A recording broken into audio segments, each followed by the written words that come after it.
Hello? Yes, it does work. Good morning, everybody. We're just waiting for a few more people to come in, but if I could encourage you to come and sit a bit further forward, and we'll start the panel in 2 or 3 minutes. Thanks very much.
All right, that's great. Well, thanks very much. It's great to see so many of you have come back for this morning's first panel. So welcome back to IPI's World Conference. It's great to see so many of you here. I hope you enjoyed yesterday's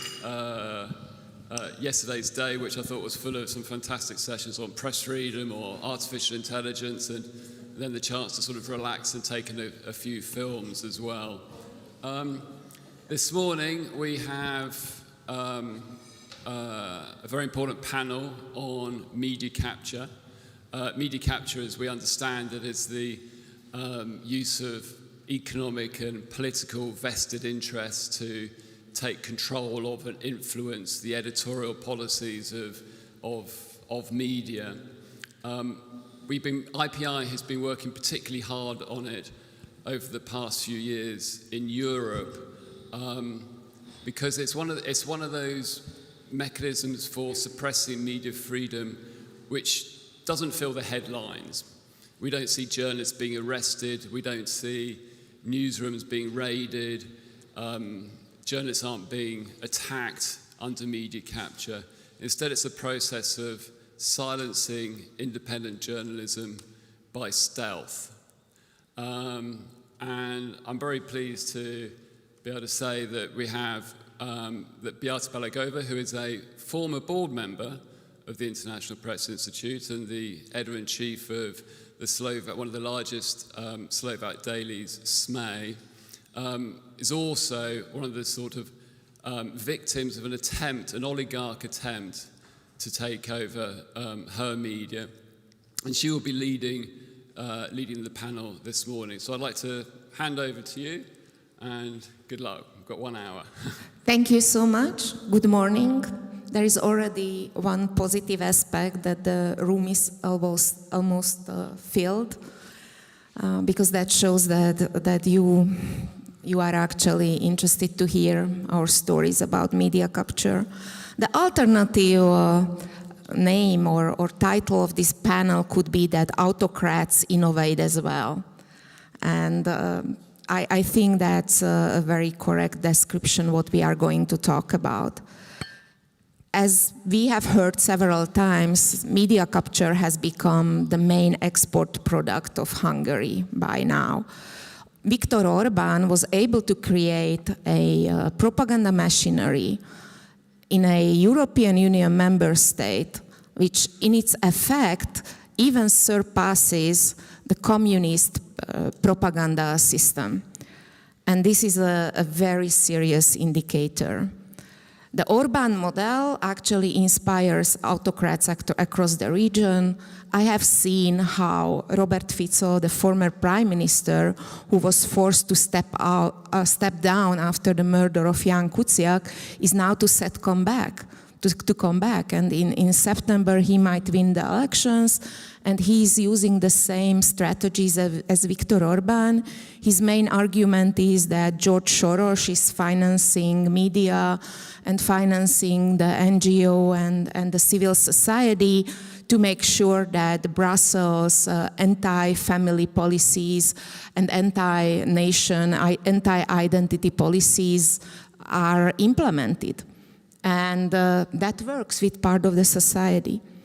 But of course, media capture has deadly variations also in distant democracies, I mean distant from European perspective.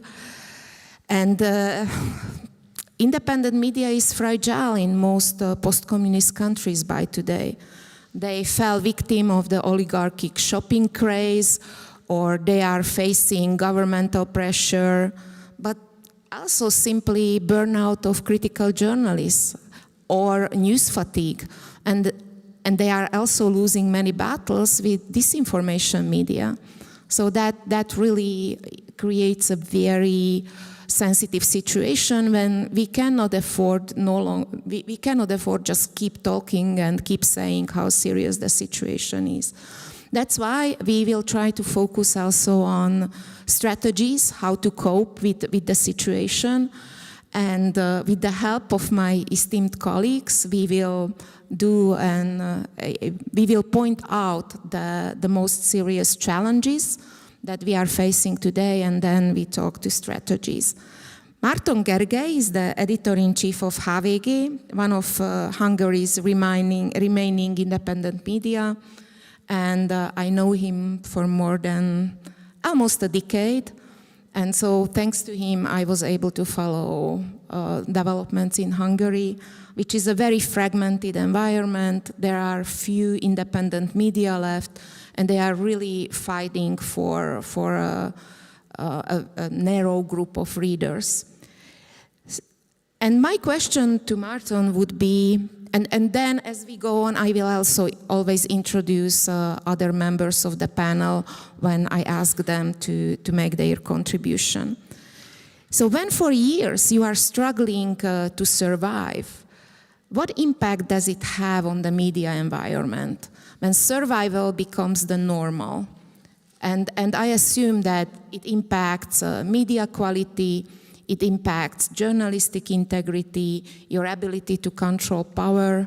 So how is it possible to exist in such a mode? Thanks, Beata, for the introduction, and thanks for the invitation. Perhaps you said that oligarch or autocrats innovate too. I would start with the newest innovation of the Orban regime. They have decriminalized defamation this week. So we were speaking a lot about slap suits. This is on the contrary. What they are doing is they are allowing their own propaganda journalists to be even more attacking the opposition. And as the European Union is pushing for slight reform of the judiciary, and as propaganda journalists would be affected by it, so now they decriminalize defamation to use it against the opposition. It seems like more freedom of press, but it's actually freedom of the attacking propaganda journalists. Why do they do that? Because we have to confess right now they are winning. If we look at the numbers, for a long term, we were always saying that in the internet, among the portals, they won't be able to achieve a dominance because you have to have innovation there. There's no hurdles for the readers to reach the content. So if the remaining three portals do their job correctly and innovating enough, that would mean that there's still a wide space for free and independent news on the World Wide Web. But that has changed. We see in the numbers that they have achieved to overtake the two big portals. And although 2 years ago, half of the media world was moved by the team of Index, who stood up and left the editorial room. They are partly the best journalists Hungary has. They have managed to build up a new portal, Telex, and that's an innovation, and that's a success story we always tell.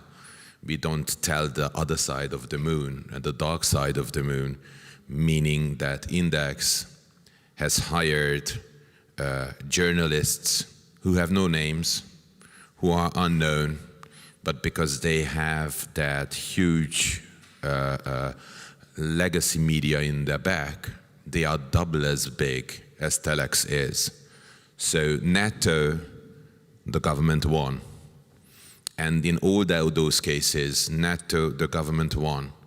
They shut down Népszabadság, which had 36,000 circulation, and only 10,000 people remained, so decided to choose another free and independent media to subscribe. So it means that 3/4 of the readership has stopped paying for quality content. Netto, they win. What does it mean? It means that we exist because they can afford us, politically, and we are even good for them because, for example, HVG, my newspaper, has really ironic and hurtful satiric covers about the Hungarian government, and we hear that they are showing us in Brussels, they are showing us behind closed doors. How can you say there's no press freedom if HVG can do this to us? So we are in, let's say, a golden cage, a few of us, and because our readership goes down, because Facebook needs profit, and they have and we don't pay enough, and we don't want to be we don't want to work with emotions in our postings, because we want to be fair and balanced, and fair and balanced is not what drives the clicks. So right now what's happening is that we lose leadership. We see that the impact we are having is zero, to be now very pessimistic. So, and as you said, Beata, there's a shift in what in the definition of journalistic success on the side of the independent media. Journalistic success is survival, but that's not a journalistic goal. And it means that the different remaining independent media outlets are focusing on their financing strategy. One is micro-donorship, which could work for small investigative platforms, but for main portals, it is difficult because it undermines credibility. It brings you to oversell your story. It brings you to show something else that you are not. And on the other hand, it makes an infight, because those who are going with the paywall, they of course suffer with this idea that having a paywall is cutting off even more people from quality news. So it has been a demoralizing 1.5 years. No big shifts, no big takeovers, no big drama has been happening. What has been happening was a steady demoralization, people giving up their jobs, people openly telling why it is actually the right thing to do to quit. And to see that more and more editorial newsrooms are suffering with that, and putting that emphasis on survival, and compromising the quality with it.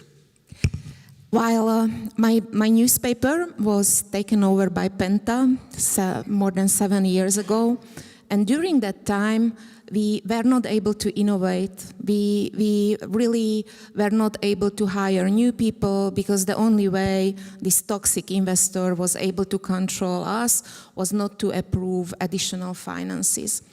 And I was wondering, how is it in a captured media environment when your main strategy is survival, and you look around and in other Western democracies, media is really, not only Western democracies, but in many countries, media is innovating. They explore new ways of talking to audience. They are extending audience. What's left to players on such a captured media market, if that's what you described has become a normal for you? We always knew that it's a long distance running. But as the financial problems started, through media capture, through the dominance of the state on the media advertising market, and so most of the editorial rooms decided to focus on the big thing, on domestic issues, on corruption, on investigative journalism, which was the right thing to do. There was one victim of it. It was foreign coverage, and as Hungarian is a dead-end language, people don't really speak other languages, so they don't get first-hand information about the source of migration or the true face of the Ukraine war, or even what's happening in Vienna. So that was a big problem. That helped Orban to build his narrative about a world gone crazy, and Highland Hungary, so the safe space Hungary. But otherwise, the newsrooms made the right decision. Less sport journalists, more investigative journalists. It always meant that we had to, because we were underfinanced, we had to do live blogging, Champions League finals with investigative journalists, because we didn't have the sports ones. But still, it was worth it. But I think that now, 13 years in, I see a slight change. That the investigative journalists didn't bring anything. We had a midterm election 2 weeks ago at a city which is suffering heavily under a huge Asian battery factory. And as they were starting to demonstrate it, so demonstrate against it, the Hungarian government first decided to, with a decree, take the land from the municipality and declare it a state land. And then they took the tax, which the factory was paying for the municipality. So they were, openly hostile to that city, led by the opposition. The opposition couldn't fight that. They have measured water pollution and everything. And so there was a breakdown of that municipality. There had to be a new election. And the people in the city of Göd decided to go with a Orban man because he might save them from a part of the harm. We at HVG have written 2 years long about the pollution, about the risks, about the corruption with it, about the government punishing that municipality. We have brought every aspect of it to the public. And then 2 weeks ago, they elect a Fidesz man to lead the town. So if you go through this, you will find editorial rooms going the other way now and asking us, where are the sport journalists? Because if we want to survive, and it doesn't make any sense to have the investigative journalists because our numbers are going down, there's no effect at all. Let's write better articles about the Champions League, and perhaps our numbers will go up, or we will find advertisers who back us. And of course, we are not giving up on our core business. Of course, we are doing political journalism. But there's a shift in the thinking of how can we arrange with this whole political system and demotivation of our readers, demotivation of our journalists. So let's talk about AI. It's a buzzword. Why not? And that is, you know, it serves our survival, and of course we still exist. We don't exist because Orban said HVG can exist. We exist because we have made the right choices, and because we have made the right choices with our financing, that we are healthy, that we have a subscription, a digital subscription too. So we work hard for our independence.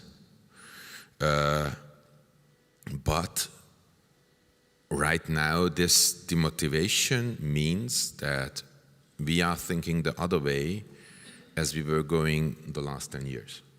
Marton, thank you so much, especially also for that last comment, because this is the challenge many of us face. I mean, my newspaper as well is seeing that interest in hard news is dropping. I also face questions. Do we want to, why don't you hire more journalists who cover lifestyle? Are we going to strengthen sport reporting because we need to maintain visits to our websites? And that's also a very serious development. But now I would like to give the word to Srinivasan Jain, or Vasu, who is a television journalist from India. He quit from NDTV after a toxic media tycoon, Adani, took over his channel. What Adani did is also very similar to what Penta did to our SME newsroom. And he will talk about how media capture in India might compare to media capture in Eastern Europe, but also the specifics of the media capture in India. Please. Right. Thanks very much indeed, Beata and IPI for having me on this panel. I think there's a certain unintentional irony in the title of this panel, like cutting loose from media capture, because in a sense, that's what's happened to like all of us. Media capture has cut us loose. 3 months ago, I was heading a news network in India, as you mentioned, and now the sort of upside is that you can sit in a seminar in Vienna's museum quarter without stressing about the morning Zoom call. So, but I think that this whole sort of exercise that we are going through for the past 48 hours here at this IPI event is a kind of act of collective catharsis, because we're all essentially telling the same story in these rooms about what's happening with our countries. And just listening to Marton and to your experience, it's striking how similar the playbooks are, with some variations. So I think that just to give you a little bit of the context of what's been going on in India, and you may have also heard it if you had attended some of the other sessions with the Indian journalists, that I think it's quite remarkable, given the sort of the acute state of capture we're in, where a large swath of the Indian media, particularly television networks, have either become propagandists of the government or take a very safe line when it comes to covering the regime, is the scale of the Indian media. So we have probably the most diverse and largest media market on the planet. To give you a sense, we have 400 registered news channels. That's just registered news channels, not the ones that operate out of garages and so on. And we have 100,000 registered newspapers. Now, it's not as if that India had a very great record of press freedom. It was always fragile. We have investigating agencies, federal agencies that act under the whim of the government. There isn't a great deal of public investment in the idea of media freedom. The judiciary and the other safeguards, the institutions that are meant to safeguard democracy, have always been also open to political pressures. But the diversity, the idea that you have hundreds of news channels and hundreds of newspapers, provide you with a sense of having that diversity of opinion. So just a fun fact, political parties in India own news channels as well. There's a state in Tamil Nadu where the leading news network is called Sun TV, which also happens to be the logo of the political party that rules the state, the DMK. So one wing of this family runs a news network, the other wing runs the political side. Their main rival was a politician called Jayalalitha, who started her own channel, somewhat imaginatively called Jaya TV. So this is not to say that this is ideal, but in a bizarre way, you do get a diversity of views. So this vast fragmented landscape was a strength for the longest period of time, till the point where it actually became a weakness because it led to the fragmentation of the advertising and the revenue market. So you just had too many mouths to feed. You had too large a media landscape and not enough resources to fund them.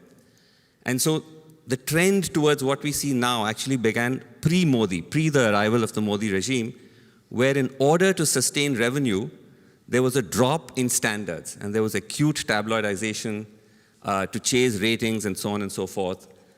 That led to a drop in the trust deficit with the media. That led to a large number of media entrepreneurs and media houses becoming financially fragile and compromised, and therefore dependent on dubious actors like media conglomerates, like big business conglomerates and oligarchs and so on to bail them out. And it's in this context that somebody like a Modi arrives, who very much like the Orban model or the Erdogan model, is bringing a sledgehammer to this very fragile structure we have, because you now have an authoritarian, majoritarian demagogue who has scant regard for any of these democratic niceties. And essentially, the sort of the visible way in which he approached this was to say that this is a liberal bias in the existing mainstream media, and again, a very familiar playbook, and that this has been kind of prejudicial to the Hindu nationalist ideology which he represents. And what I'm actually doing is ideological correction. I'm not doing media capture, or I'm not actually doing any kind of intimidation. But that was the visible rhetoric. But invisibly, what was happening is, and I think you mentioned this in the introduction, that you just had, through a mixture of intimidation, through a mixture of kind of cutting off access, and through actual outright raids and punitive action on media houses, that you managed to do this huge shift where, pretty much like how a tree falls in the forest at night and no one sees, you have this kind of invisible shift where this vast sort of media landscape has largely been brought to heel. Now, if you try to resist, there are consequences. So the network I worked for sort of broadly decided not to cave into both waves of bad media practice, which is the sort of the tabloidization phase. We kind of took the middle path. We didn't go down that path. And then even after the regime change happened, we continued to interrogate the Modi regime, just as we had the previous regime. We held them to account for the, for the bigotry, the propaganda, the attack on democratic institutions. The net result is that we were raided by and investigated by every federal agency under the wings of the government. The one that investigates financial crimes, the one that investigates corruption, income tax, market regulator. My bosses were not allowed to fly out of the country. Their homes were raided. Our CEOs and our financial heads were constantly called in to be questioned. Our advertisers were intimidated, in some cases with direct phone calls to back off. And so that's the sort of costs that you pay. But we were still sputtering on in this sort of environment, till finally in August last year when Adani, who briefly was the world's second richest man and very close to the current regime, bought a kind of controlling stake, which then culminated in, the sort of the takeover of the channel and the exit of some of us earlier this year. One would really think that in democratic societies, the public might have information and might understand that the media takeover has pretty grave consequences on the functioning of the whole country. Right. So how does the Indian society react to that? Is there like a healthy core of Indians who understand that this is actually a dangerous path, or how actually your readers are reacting to that? Right. So this has been the great, I think, disappointment in all of our countries when you look at the sort of public reaction to what's been going on.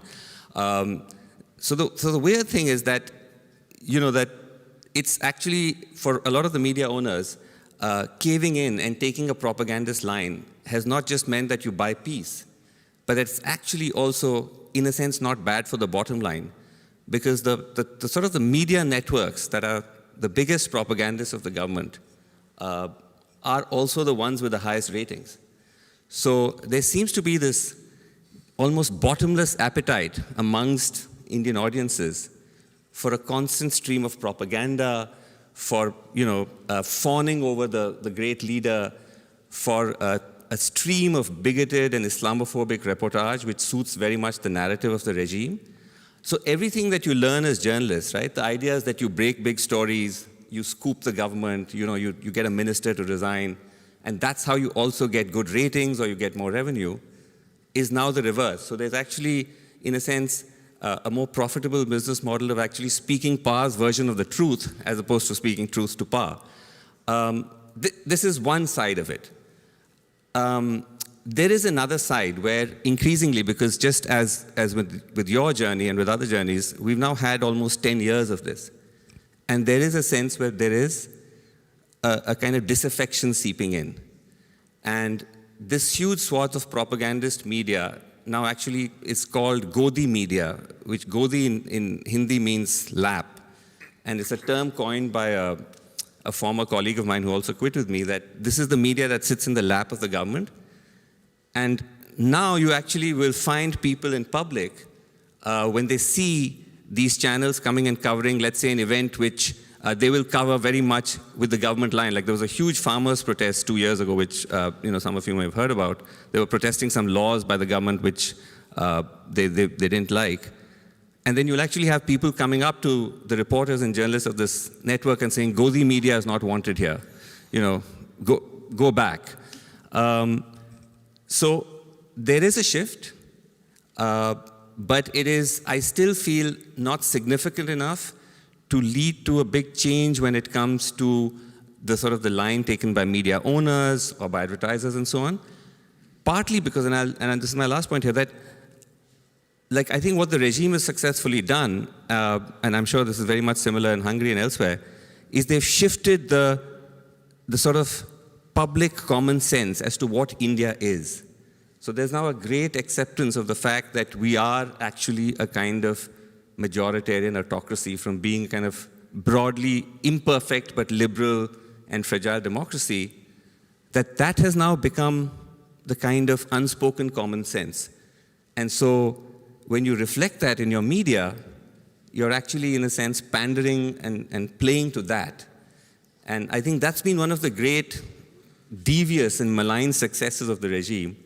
And that's going to be a big challenge commercially. How do you break from that and yet are able to sort of sustain yourself financially? Well, so thank you so much. Among your many excellent points, I will pick one. As you very rightly pointed at, the fact that the media capture necessarily on long term results in the drop of quality of journalism. And of course we celebrate journalists who are able to continue their work in oppressed and difficult environments, but just again a point, we have seen the drop in number of investigative journalists in Slovakia, in Hungary, and it necessarily means weakening the ability to control governments. And while we have been in conversation with the European Union and its organizations about media capture in Hungary, it's the EU, and we have been blaming the EU to react pretty late to what happened in Hungary. And I myself several times argued that, we media are your real ally in protecting democracy and protecting your values if you are serious about them, and you are tiptoeing around Viktor Orban and sacrificing us the critical media. But finally, the European Union came up with a legislative solution, and this is the European Media Freedom Act. It was originally designed to address difficulties in Hungary and Poland, but it was it wasn't tailor-made just for these two countries. I am now giving the floor to Lucia Sikorova. She's the chair of the supervisory board of the European Center for Press and Media Freedom, and we will try to look at first the positives, or what actually works from this so far the most complex legislative change proposed by the Union. So, Lucia, if you could briefly list those parts of the regulation which you think could help media independence in post-communist countries. Yeah, thank you, and good morning to everybody. So indeed, the Media Freedom Act was meant to prevent situation what happened in Poland and Hungary. So it's rather difficult now to target the reality what happened already, but now to prevent such situation in other states. So, but I also would be curious then to hear how Hungarian colleagues see it, if that still can help it in your situation. However, there was mentioned several times financing of independent media, a crucial first issue. So unfortunately, this is not being solved by Media Freedom Act, but there are several points which can still help the situation to create an environment for media to remain independent. Regarding the financing, there's one really important point, which is the Act says the state advertisement must be there must be transparency how it's allocated. So all states must make transparent how they allocate their advertisement, to which media it goes. So it would at least show which media are supported by the state through this way. Till now in Czech Republic, when I can mention, I come from Czech Republic, we had a commissioner for disinformation, Michal Klima, and even he wasn't able to find out how this was done in the past, so how the state advertisement was allocated, who was supported. So one important point, Media Freedom Act would also ensure independence of public service media, independence and stable financing. So the Act is asking states to ensure stable financing also for public service media. Another important point is protecting journalists from state interference. So it wouldn't be possible to deploy spyware, for example, into journalists' devices or to order revealing journalist sources. So yes, these cases which are not that often discussed maybe, but in our countries yet, but we see this very often in Turkey. We had yesterday cases, and it's coming also into our country. So another important point to prevent such cases. IPI and EFJ journalists, professional organizations called to strengthen these points, even to make a bigger protection even for journalists in this regard. Well, then we have another point, which is assessment of media concentration. So this is a point where big publishers are very much against. They feel addressed, and they are also addressed because has been stated in many researches already that big media concentration in many countries is dangerous for plurality, media plurality. And we see, of course, big concentration in Czech Republic where media are captured by oligarchs. We see media concentration in Hungary where all the media are in KESMA, in the government's foundation. And it has obviously huge impact on the media independence and the whole market. But maybe a bit surprising result now, or the reactions, what we saw, of course, Hungary and Poland are very loud against this article, this regulation, but also Germany, for example, which was actually quite surprising for some. Germany's official statement or explanation on this was that they have actually already a very good regulation of media on national level, so they don't need any European act or another regulation. However, what we see in reality is that there is a huge impact of big publishers on political views and decisions. So again, even here, even when that's not that obvious maybe for many, the concentration of the market and the huge influence of big publishers can be a problem even in Germany, obviously. Of course, some Nordic countries have a concentration which has opposite impact, which means that big publishers support small outlets and enable them to survive. So that was a big, a bit controversial discussions what we had with these publishers. However, at the end they recognized that such an act would be a prevention, a very important prevention for seeing this bad influence in spreading, as you mentioned at the beginning, that the biggest export product of Hungary is are these manners and this handling this media market. So Nordic countries recognized this danger, and at the end they agreed that this is important, even if they were afraid of having this regulation.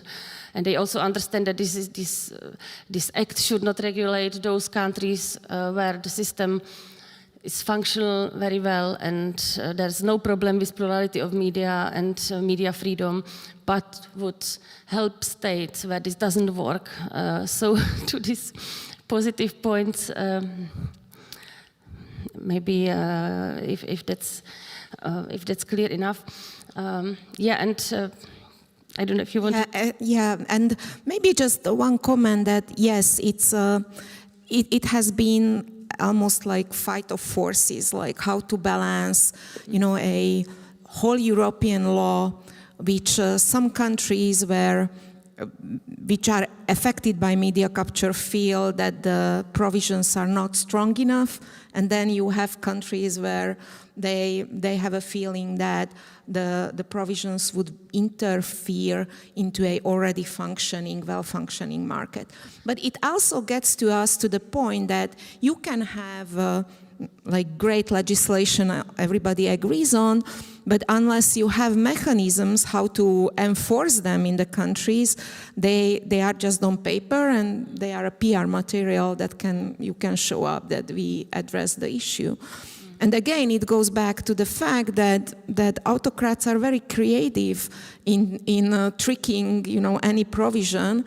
And while the control mechanisms so far are set and they are entrusted to national regulators and to nominees into a board, which again are picked by the national regulators, which are very often intertwined with political parties.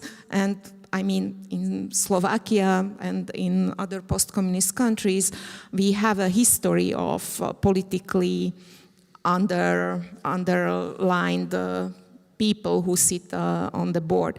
So what would be the solution to that question? How to ensure that if you have like a board which are supposed to control how you keep the law, what is the alternative to what is proposed by the Union? Is there any, or how to solve the issue of control? And maybe also penalties and that's basically why the Commission proposed to create a media board, a new body which would advise the Commission or European regulators how is the situation in each country and where they should take some action.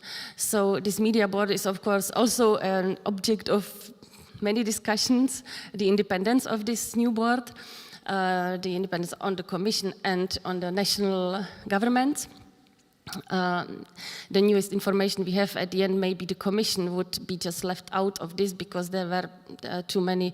It was actually a reason for some states even to speak against the whole act. So I think we don't have to be afraid of the influence of the Commission at the end, but the other way around, what you mentioned, how to ensure that members of this new board would be independent on the from the national governments, because the original proposal says that this would be national regulators, members of ERGA, which are in many countries not even independent and influence. The other point is that they are in many countries like ours not relevant even for print and online media because they were till now focused only on audiovisual media. So and now they should assess the situation on the whole media market. So these are two main problems. We proposed as European Centre of Press and Media Freedom, together with few MEPs, an amendment which would create an advisory body of this media board, at least, where professional organizations or academics from each country would be members, and so in our point of view this could be a way how these assessments, which would be crucial for Commission to decide if to take an action or not, that at least the relevant people could have their say to this, and that this would really illustrate the real situation in each country. So this would be basically an instrument. The Commission, based on these assessments, would then take an action to decide if to limit EU support or whatever. So, Thank you, Lucia. As we said, the Media Freedom Act does not address financing, especially not financing of independent media. And we have among us Patrice Schneider, the Chief Strategy Officer of the Media Investment Development Fund. And this fund, over the past almost 3 decades, helped the survival of key players on troubled markets. Yet the autocratic and oligarchic media capture in post-communist countries created a need for stable, politically independent, predictable, and long-term financing. Patrice, is there a possibility to provide that financing at all? So I promised to Beata that I will hook myself to whatever my panelists were saying, but thank you, it's impossible. The richness of what you've all three said is impossible, so I will follow the question that Beata just posed. Is it possible to fund that, but also probably use the hook she used at the beginning. Autocrats are using innovation, and please follow me to humbly contribute to this very rich controversy. So the autocrats are around the world innovating in terms of things, and I believe that my organization has created a fragile but promising innovation, and let me bring you to it to answer the question if it's possible to fund. The first thing is that, so I work for the Media Development Investment Fund. For those of you who don't know who we are, this is not a pitch. I'm trying to lay the land for the answering of the question, I promise, Beata. We consider ourselves a combination of a human rights organization, the right to access unfettered information unbiased, that's a human right, and an investment fund. So we are a combination of a human rights organization and investment fund for 30 years. If you think this is either weird or fascinating, it is absolutely. I love what I do and so forth. And growing closer to the question of media capture, we were following basically the trajectory of Fukuyama over the historical trajectory, which is the liberal democracy would actually, the end of history, they would just, and if you look at the trajectory of MDIF, my organization, this binome, this sort of double organization, we started in the Balkans, started in former Soviet Union and Eastern Europe, and then we've moved on to Latin America, to Southeast Asia, now in India also, and Sub-Saharan Africa. But then something happened, which was media capture. I do not want to explain to this group what media capture is, but I think what was interesting is that people came to us, so certainly the resources funding independent media through us, the people who do the real work, tell us what can we do about this media capture subject. In a way, a reversal of what Fukuyama was said. No, sorry, it's not the end of history, we're going to have to go back. And I think the solution we came with was this fragile but a lot of potential innovation. So the idea would be, of course, I hope I'm complementary to what Lucy was saying. We are going to the notion of private. So we're really not using government money. The idea, and in a way there's a philosophical position as I was listening to all you, it says, we're really alone. Anyone who believes that public information is a common good that we need, we're alone. Okay, we're going to have to fix this on our own. And maybe the government is not going to be the solution for this and so forth. So I think in line with that, our solution was the following thing, was on media capture in Central Europe, which I will not describe, you know, would be to create, and using the concept of ownership, we would raise 100 million euros to stop the media capture in Eastern Europe. 100 million euros. It's nothing, but for us, it was a lot.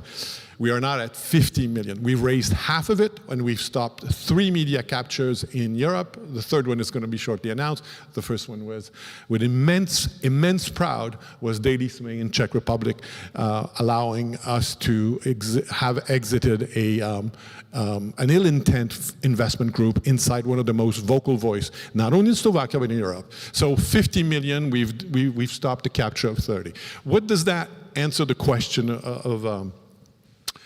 of Beata, how can we fund that? And I think the fragile innovation was, of course, to say we will do it only with private money. So we're talking foundations. Okay, Patrice, it's normal. Second, reputable European news media company who traditionally have gone into these markets, made money, and then when heat starts, they leave and they sell perhaps not to the best intended person in that part. But these companies now, there are some reputable European media companies who are waking up and saying, whoa, if the public discourse collapses, not only the society hurt, but also our own business hurts. And finally, once we got that duo, of the 50 million, we realized that high net worth individual, the notion of impact capital, individuals in Europe that go beyond the market returns. They says, I want to invest my money, but I don't want a market return necessarily. I want it to contribute to society. Don't get me started on the subject of zebra, but that's a key word if you want to afterwards. So then we went from foundations, reputable media companies, high net worth individual, and then banks. We announced in 28th of March, the first GLS Bank, the largest ethical bank in Germany and in Europe, has created a media plurality bond. If you are a retail investor, you like me and you, well, I mean, I'm a retail investor, you can literally buy a bond at the largest ethical bank in Germany that funds this entity and fuels the 50 million. Now, where's the fragile innovation into this? I believe there's two. The first one is blended capital. Suddenly, it's not one owner. And I don't want to open this conversation, but we're seeing that in this fragile innovation, it's not just solving the problem of media capture, but it could be solving the much bigger picture which Martin hinted with GAFA, but also that Vasu did in terms of who owns what. Perhaps blended capital will allow you, certainly from a governance point of view, to be able to have now one entity that controls the narrative. Is it hard? It's super hard, because you have multiple voices. But perhaps this logic of private ownership that is blended allows that. So that was the first lesson. And then the last lesson, which points to the question, can we fund that? One of the lessons, so this entity of 100 million is called Pluralis. Some of you might have learned it. I need to do a stop here. Pluralis, why? If you are raising 100 million to stop the media capture of independent voices in Central Europe, you are going after a liberal democracy narrative. But that's not a vision going against liberal democracy. Who am I to say that Orban is wrong? It's not a vision. The vision is plurality. Our goal would be that at least at the end of the day in Slovakia, one voice remains to maintain something different, such as what Orwell said, howling with the wolves. Somebody doesn't holler with the wolves. And I think that's where I commend the work of all, what you've done also in India in the past and so forth, and certainly what you are fighting against it. So pluralis is about plurality, it's about media plurality, just maintaining that. End of the parenthesis. But the second part of the innovation is that this fragile but with immense potential is that if all these typology I've just said, foundation, reputable media company, high net worth individual with patient capital, and banks, commercial entities that say it's enough. There's a vision about playing a role in society that we cannot let the public display. Is it possible that there is a call, a bit with what Vasu was saying in India, saying, people are starting to say, go to media. I mean, that is a sign. And perhaps at the end of the day, we are alone, but we're not alone. We're not alone. Civil society may have to say, listen, 50 years ago, and this will be my last, 50 years ago, we thought that fossil fuel would really grow the human progress. 60 years ago, it was normal. It was going to grow car. And now we realize that, whoa, there was a big price to pay for that.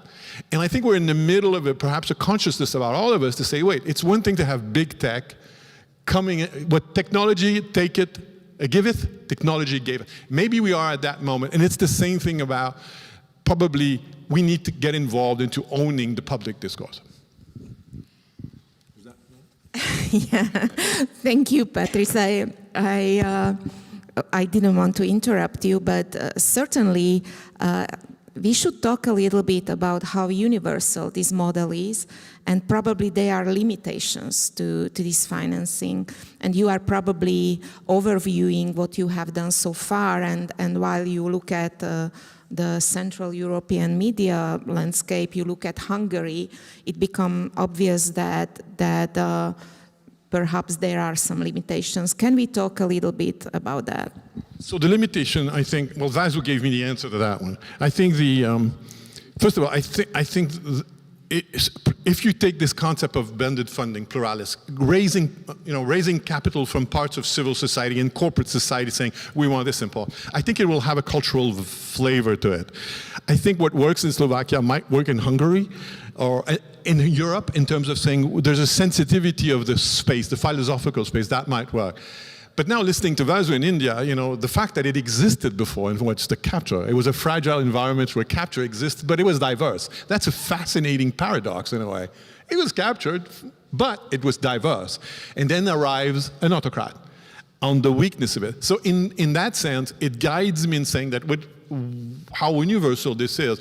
It would probably look completely different in India. However, perhaps the idea that you have diverse capital coming into a central ownership that does not allow you to control it. Pluralis will never be sold. It's impossible. The governance is locked completely.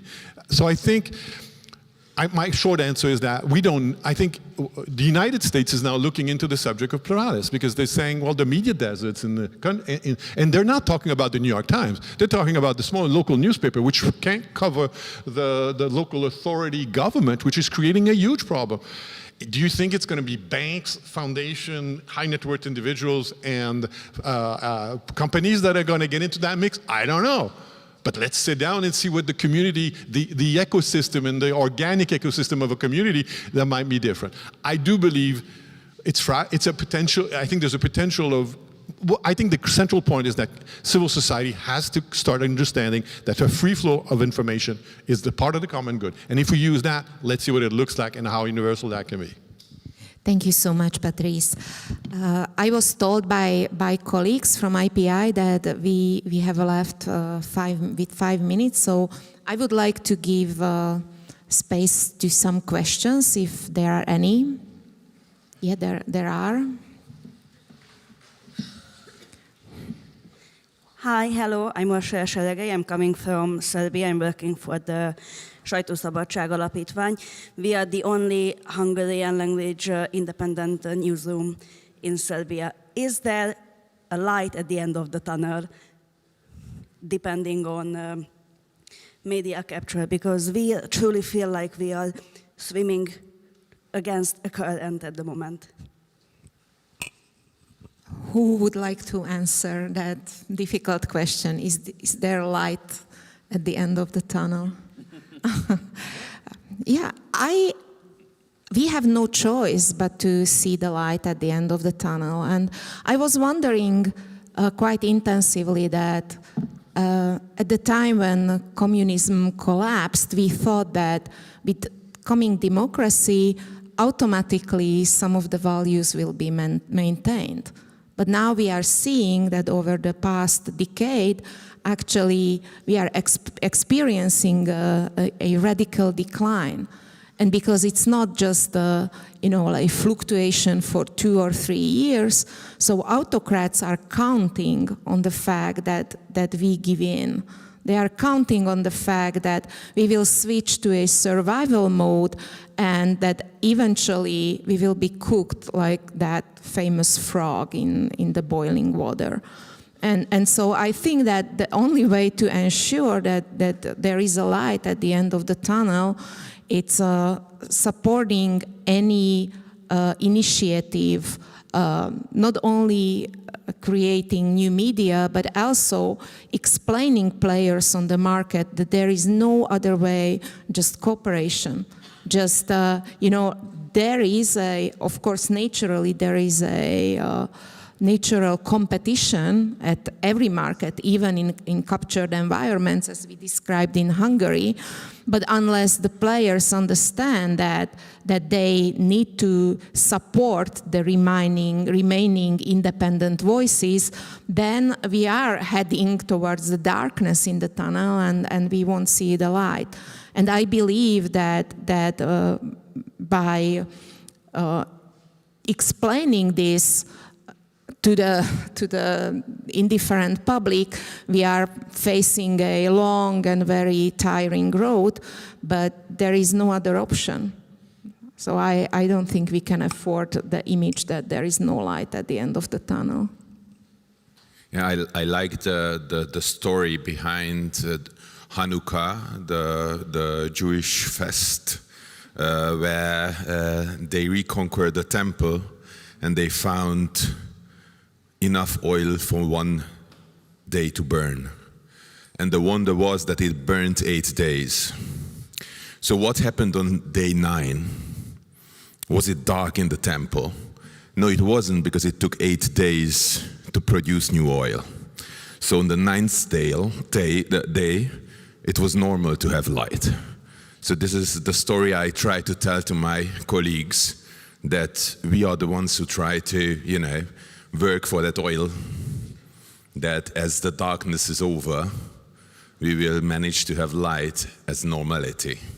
It's you have to be idealistic or stupid to work in free media right now. And sometimes I feel stupid, and sometimes I feel idealistic. And if I'm idealistic, this is the story which makes me go on. I'll just add to that very quickly two lines, one of which I heard from one of the panelists in El Salvador yesterday, where the same question comes up of what's the point about it all. And he says, I think one of his colleagues told him that at least we gave the bastards a hard time. So that was one, if I'm allowed to use that word. And the other is a former colleague of mine who says that, I know it all seems futile now, but when history looks back at this moment and says, at least you were there and you were fighting the good fight, and that counts for something. Yeah, and maybe one last point, that the mission also includes to preserve journalism in a way like it was passed to us by previous generation of excellent journalists. If we give up, can you imagine that a young journalist in 10 years, how they will understand journalism? Will they understand it as short Instagram posts about what they did at the morning, or couple sentence information about what the government decided? So we are really experiencing a crucial time where we have to also maintain basic values of journalism and its role of controlling power. Because autocrats are persuading us that no, and persuading the public that the role of journalism is to bring information and to entertain, and that's not the entire truth about what we journalists have to do. I think, do we have time for one more question, or? I'm sorry, I'm afraid okay, not. so thank you so much for your interest. Big round of applause. Thanks so much, everybody. Listen, we are already running a few minutes late, so we'd like to get on with the new panel as swiftly as possible.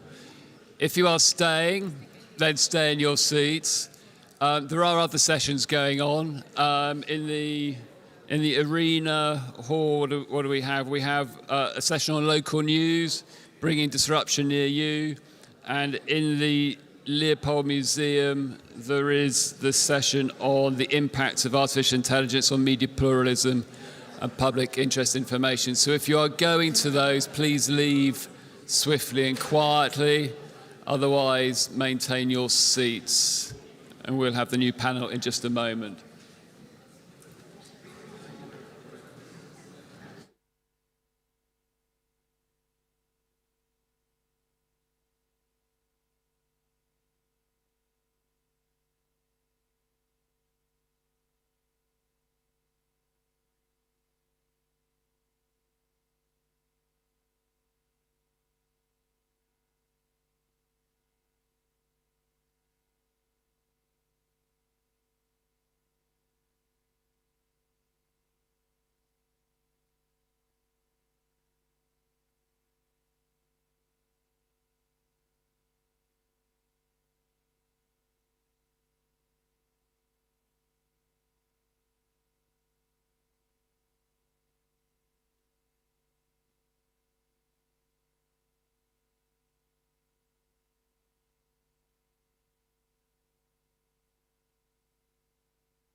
Hello?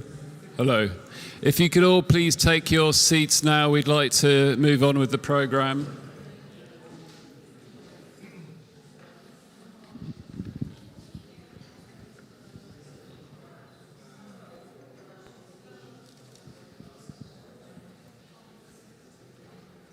I think there are still one or two people coming in. Yeah.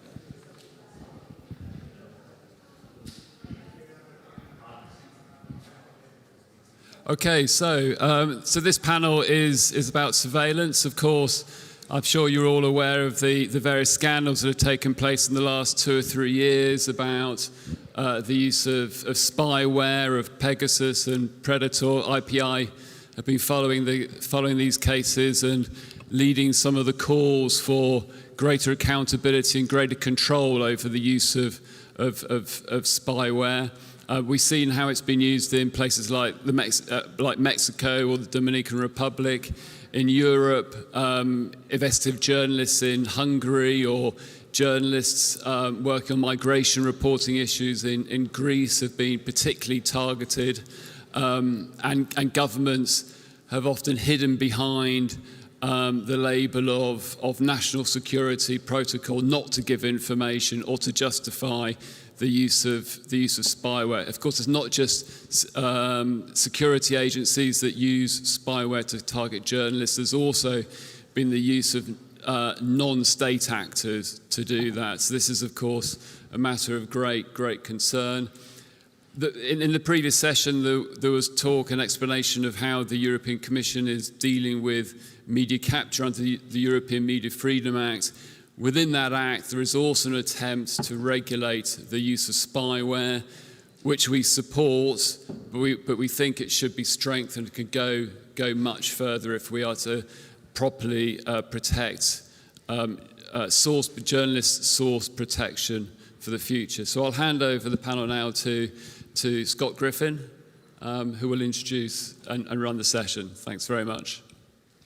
Thanks very much, Oliver, and good morning, everyone. Welcome to the session on surveillance. And I think, as Oliver pointed out, I think this issue has become much more salient and important for all of us in the past few years, for some more than others. I think, obviously, we heard last night, for example, the speech from our World Press Freedom hero, Carmen Aristegui, who was one of the many journalists who has been targeted with Pegasus spyware, not only her, but also her young son in that case, and other colleagues and family members. Carlos Dada as well, who introduced her last night, was also a target of Pegasus surveillance. So this has really been a growing issue. But what we want to do this morning, I think we're actually going to, pull back a little bit and also broaden the conversation to talk about surveillance as a broader issue, and not just the issue of Pegasus, which is obviously an important one, and spyware. But there are other forms of surveillance that are becoming more and more prevalent in our societies, and that obviously have an impact not only on journalism, but I think on many other aspects of our societies, on activism, on everyone's right to privacy. If we think about, what does it mean now that we have facial recognition and biometric surveillance technology in our cities, where all of our movements can be tracked, can be saved. And so what are the implications of that? Again, I think especially for journalists, because that's what we're here to focus on, but also what does it mean, what's at stake for our wider societies, I think, and what does it mean when encryption, which so many of us rely on now to have private conversations, and I think because of that, we're also, sharing a lot of information through channels like Signal and through WhatsApp, which are using end-to-end encryption. What are the implications of having those secure encryption channels potentially weakened, potentially circumvented? So these are the types of issues that we're going to be talking about today, really trying to understand the changing nature of privacy, the changing nature of surveillance. What can we expect, and what does all of that mean? Again, for all of us here in the room as journalists, but I think also trying to think about where are we all headed as a society, and what's the public interest at stake. So I just want to briefly introduce, we have four fantastic experts who are going to take us through some of these issues and help us think about them this morning. First, I'd like to introduce Elisa Triantifoulo, who is a Greek journalist. She works for Inside Story, which is an independent online investigative journalism outlet, and she's been covering, as she'll tell us, the spyware scandal in Greece around the spyware called Predator. We're also joined this morning by Garance Burke, who is a global investigative journalist with the Associated Press. She leads a cross-format team investigating the power and impacts of artificial intelligence technologies in our communities. She's an award-winning journalist. She's been honored as a Pulitzer Prize finalist, among others. We're also joined by Nevena Krivokapic, who's joining us from Serbia, from the Share Foundation. She specializes in online media and freedom of expression. And the Share Foundation, she's a member of the Share Foundation as its coordinator for freedom of expression and online media, and dedicated to exploring the position of online media and its relationship to human rights standards. And finally, we're happy to have here Callum Vogue, who's the Director of Government Affairs and Advocacy at the Internet Society, which is a global nonprofit that empowers people to keep the internet as a force for good. And his interest and expertise is at the intersection of free expression and digital tech, and he'll be talking with us today about encryption and, as I mentioned, efforts that are underway to weaken the encryption upon which all of us rely. But I want to start this morning and jumping off Oliver's introduction about the issue of spyware, because I think that's one of the issues that's really on the top of our minds. And Elisa, you've been part of a team in Greece that has been revealing a major spyware scandal in Greece over the past few years, which targeted not only journalists, although several journalists were targeted as well, but others, using a form of spyware that's similar to Pegasus, but it's different. It's called Predator, but there's also been other forms of surveillance going on. So I wonder if you can kick this off this morning by telling us a little bit more about your investigation, what you revealed, and what are sort of the implications that you've seen that have come out of that investigation. Thank you. Hi to all. It all started for us back in January 2022. We were based on two reports by Citizen Lab, and the other was from the parent company of Facebook, Meta. And based on those two reports, we published the company structure of a new spyware vendor called Intellexa that had been set up in Greece, and we also revealed all the executives and other shareholders that were involved in this structure. Based on those two reports, Greece was amongst the countries that were using this new spyware. As Scott explained, it's similar but not the same with Pegasus. It's not a zero-click spyware, meaning that you have to click on a link in order to get infected.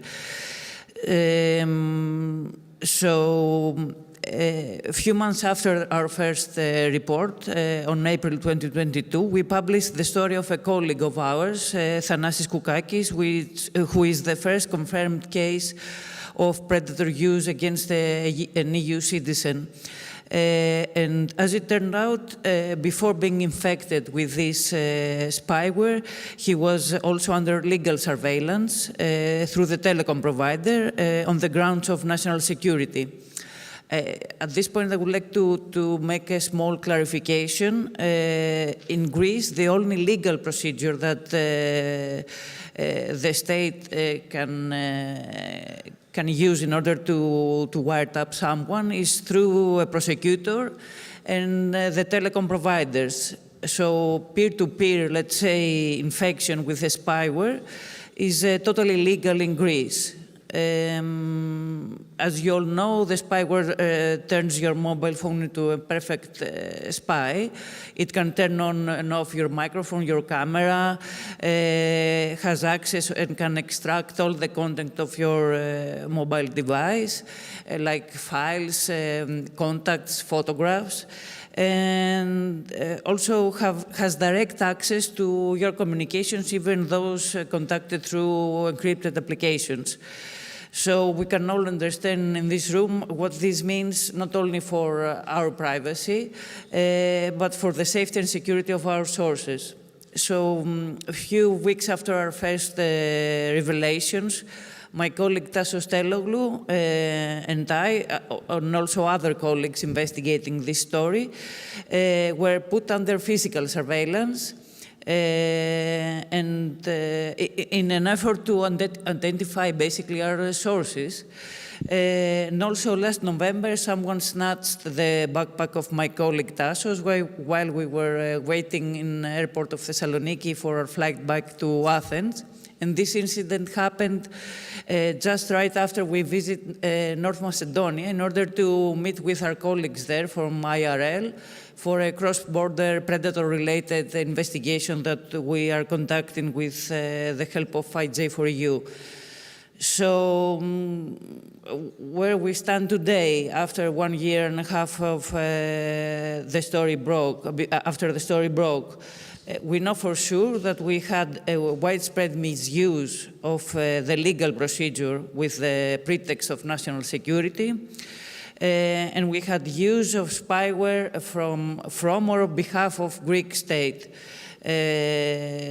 both against journalists, political opponents and others. So the government confirmed the first, that there was a misuse by the Greek intelligence services of the legal procedure to wiretap, and still denies have anything to do with the use of spyware.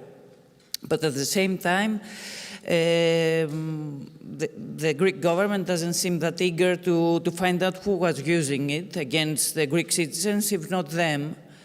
So what they did was to amend their previous amendment of the law about the privacy of communication, making it again possible to be able to be informed if you were targeted of state surveillance for national security reasons at some point in the past, but not before 3 years have passed since the initial wiretapping.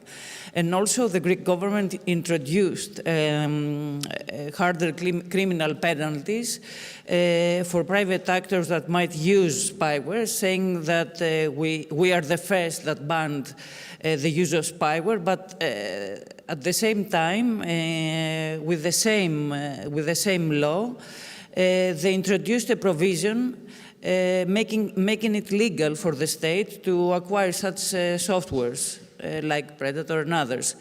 So the good thing is that there is an ongoing investigation by the prosecutor office in Athens about the misuse of legal wiretapping jointly with the use of spyware.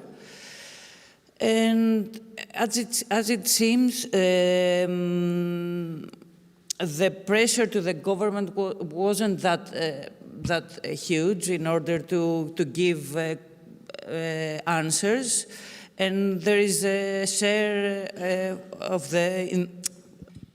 the established media on that, meaning that in Greece, basically all the TV channels didn't press the government for honest answers and basically underreported about the so-called Predator Gate. But let's close my initial statement with a positive note. Even if the established media and the government suppressed the story, based on a recent poll, the wiretapping scandal was identified by the 5% of the voters as a crucial factor in their way to elections. Thank you so much, Elisa, for that initial for that story, which I think is a story that we are seeing increasingly in other parts of the world.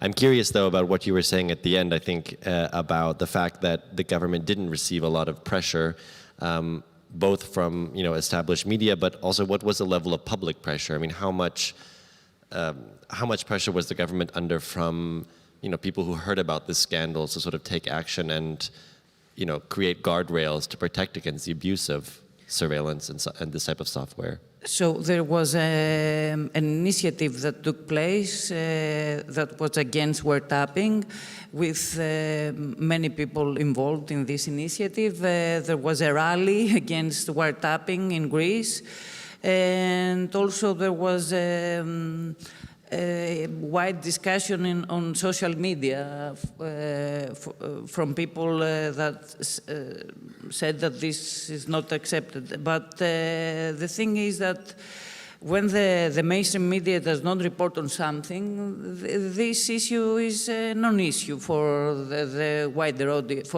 audience. So that's why I'm saying that if a story doesn't broke to the mainstream media, then doesn't reach the mainstream media, then there is no actual pressure to the government to act on it.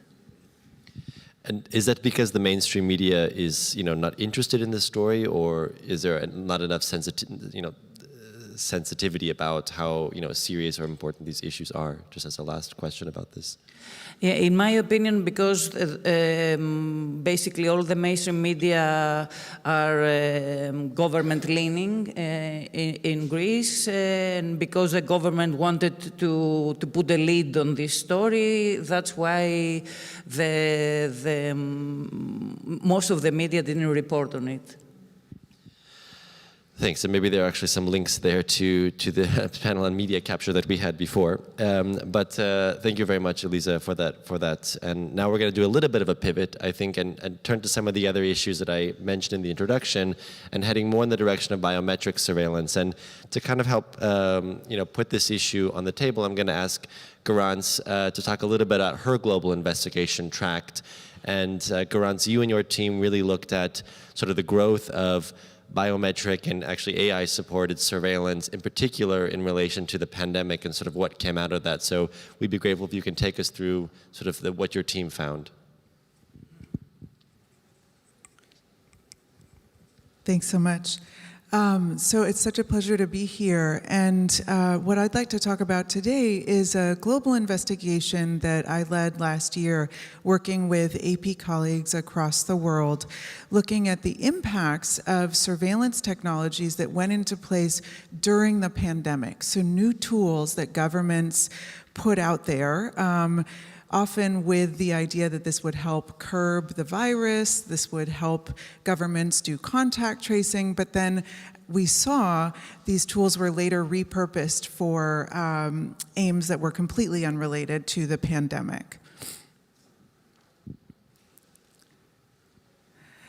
So at AP, we have been using AI in our journalism for many years to write automated earnings stories. We also have a separate project to help local newsrooms use AI as well. But the project I'm going to tell you about is on the editorial side, where we've been leading a whole effort across AP to look at the impacts of AI in our communities. So not the existential threats that you're hearing about from generative AI right now, but what are these tools and technologies doing under the hood right now, and how are they impacting our communities?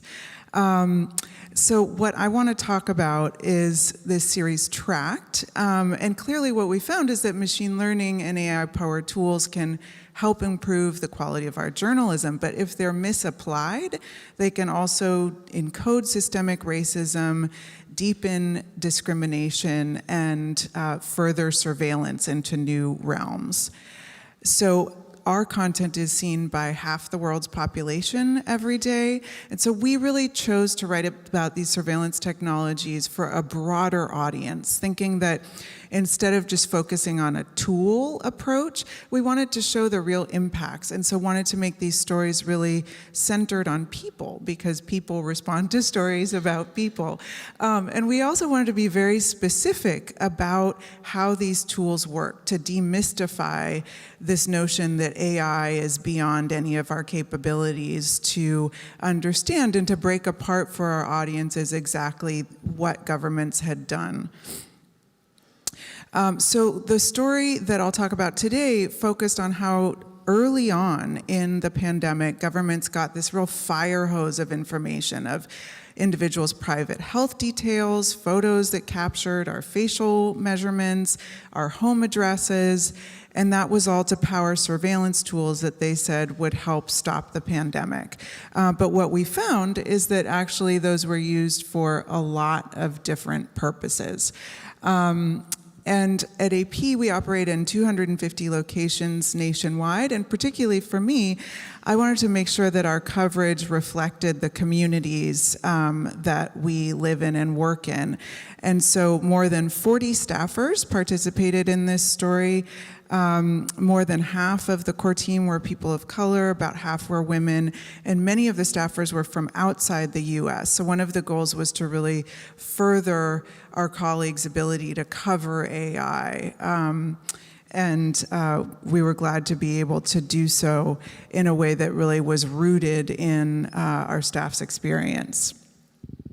So working with staffers from Beijing to Jerusalem to Hyderabad, India, and Perth, Australia, we found that authorities had used these technologies and data to halt travel for activists and ordinary people, harass marginalized communities, and link people's health information to other surveillance and law enforcement tools that no one had anticipated. And in some cases, the data was actually shared with spy agencies. So this took us about a year. We pored over documents we got through Freedom of Information Act requests, we interviewed sources, and we saw how these technologies that had originally been marketed to flatten the curve were put to other uses.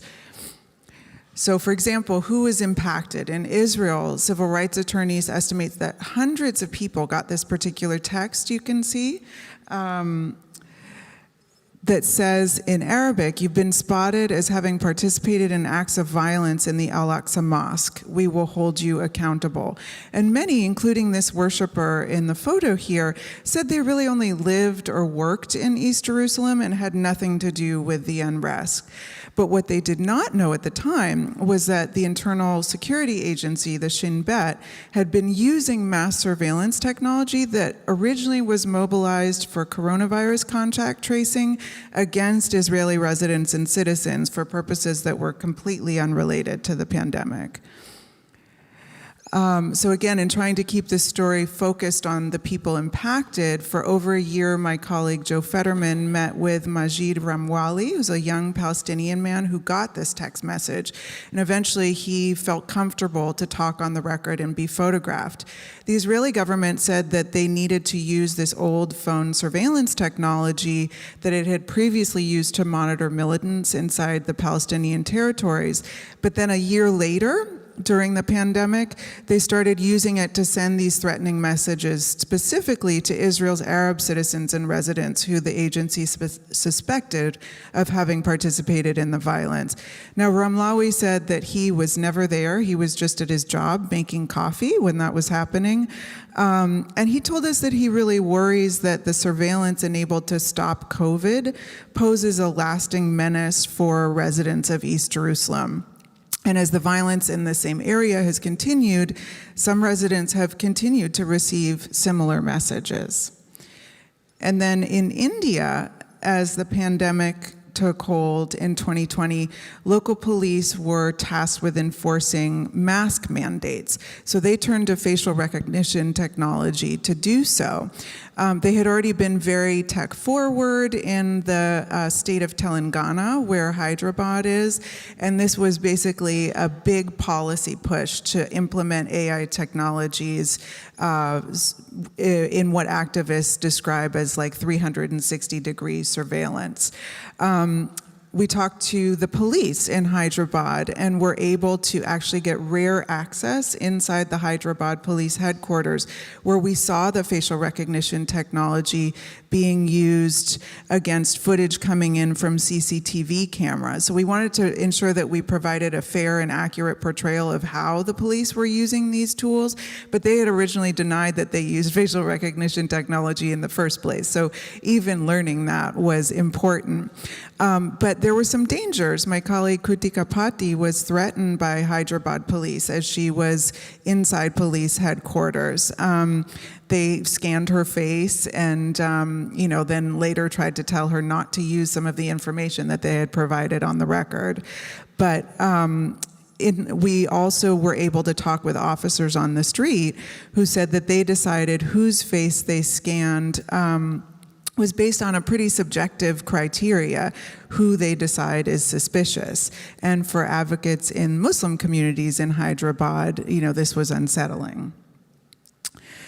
And then finally, in China, which was the last major country in the world to enforce strict COVID-19 lockdowns, you might recall that citizens were required to install these color-coded apps on their phones to be able to move about freely. That only ended really at the very end of last year.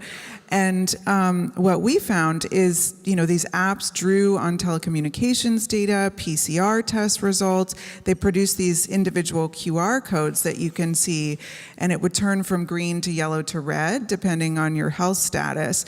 But my colleague in Taiwan, Weizhang Wu, profiled Wang Yu, who had represented activists, Uyghur scholars, and she was grounded for weeks because the color-coded app that she's showing you here wasn't green. She hadn't tested positive for COVID, but suddenly her app would not let her leave the city where she was for weeks and would not let her meet with any of her clients. We also got access to some really important procurement documents that helped us, again, analyze what was happening, how these tools were working under the hood. Thanks to ChinaFile, we saw that the COVID-19 tracking technologies could link health, location, even credit data, consumer data. And what advocates have told us is that they are concerned that these apps will last far, far beyond the pandemic. In fact, many of them ended up being linked up nationally. There were regional apps and national apps, and many of those have persisted.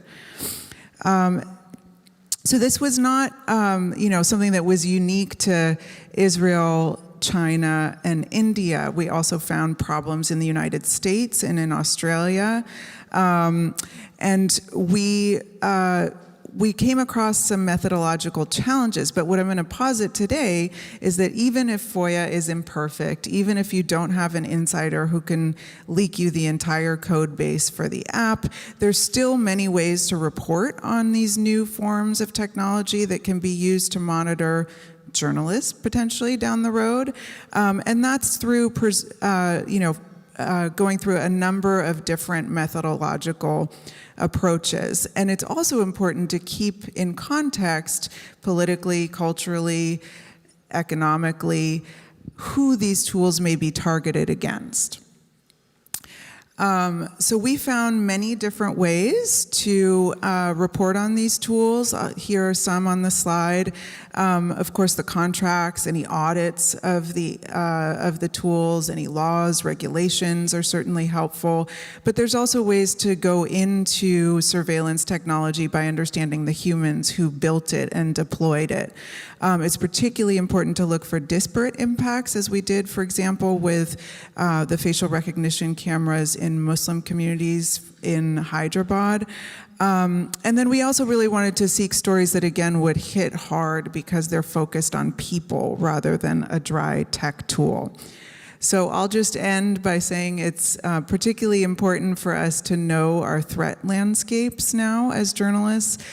This is a nice piece from Etienne Meunier, who's a technologist at Human Rights Watch. These are some of the things he suggests that we look for when we're out in the field, potential vectors through which journalists can be surveilled, so that we move forward strategically and are aware of all of the biometric and other tools beyond spyware that can be used to target us as well as the people we interview, because if our tech isn't secure, we're putting at risk the people who so bravely come forward to speak with us. So I'll leave it there for now. Thank you very much, Garance. I think this presentation was really important for a number of reasons. I mean, one, just on a sort of basic level, I think this has been one of the impacts of the pandemic, and although it feels like we've left the pandemic behind, I think we're just still grappling with, what it's sort of given us, among other things, in terms of these new surveillance capabilities. But I think you also go to the heart of a little bit of what this Congress is about in terms of thinking about both sides of sort of AI and tech future, and this is, I think, one of the more scarier sides, I think, in terms of what this technology means, again, for journalists, for activists, for civil society, and for the public at large. One of the issues that came up in your presentation, in your work, is this issue of biometric surveillance and facial recognition. And that's one of the issues that we would like to sort of look into further here. And we got a sort of a global map from you, but now we want to take a sort of a case study look. And that's what Nevin is going to help us with on the case of Serbia, which has been sort of grappling with this introduction of facial recognition in public places and what the human rights implications are of that, also in terms of free expression and press freedom. So, Nevena, I'm going to pass it over to you to take us through that. Thank you so much, Scott. Thank you for being here. I will try to put this long story in a short story. And it's a story about the Belgrade, the main capital of Serbia, and the biometric surveillance.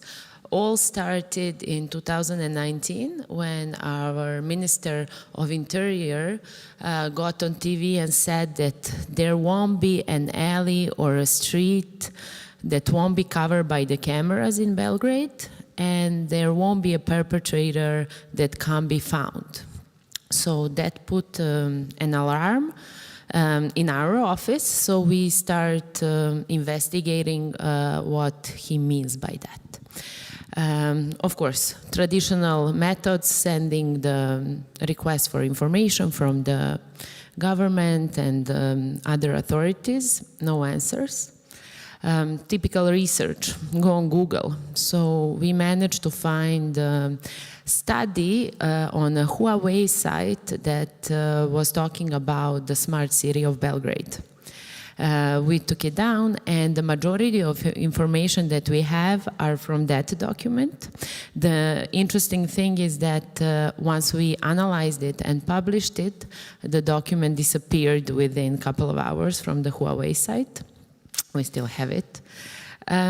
So that's how we started. Basically, the most problematic thing about this is there is no legal basis in our laws to implement biometric surveillance and facial recognition in the public spaces.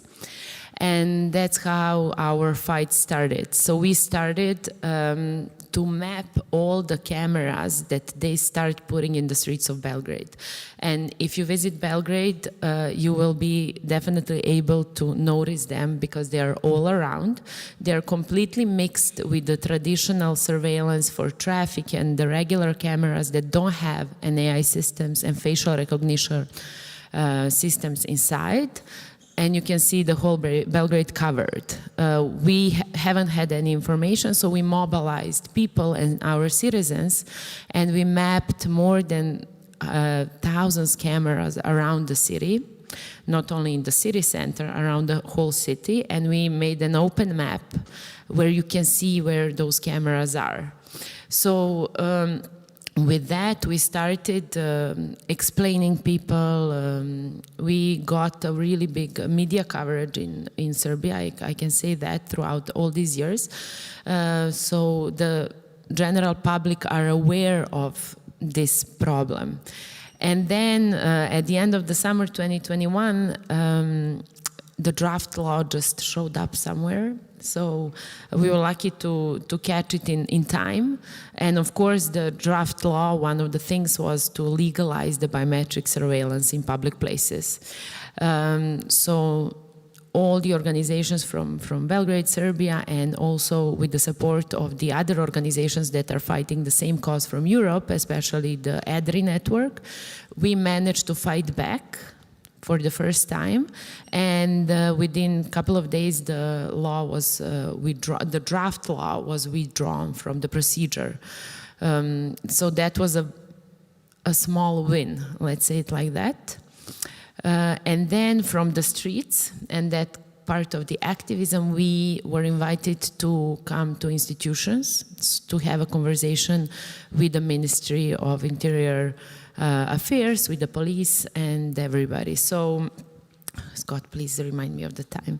So we got into the institution, and at that point we figured that nobody is aware of this technology that they have in hand. So the conversation is back and forth, and we are constantly trying to explain how how much impact these invasive technologies can have on every single citizens.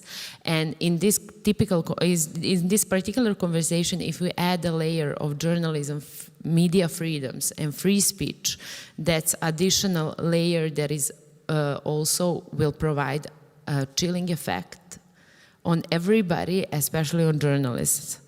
So going back to 2021 September, so the conversation began.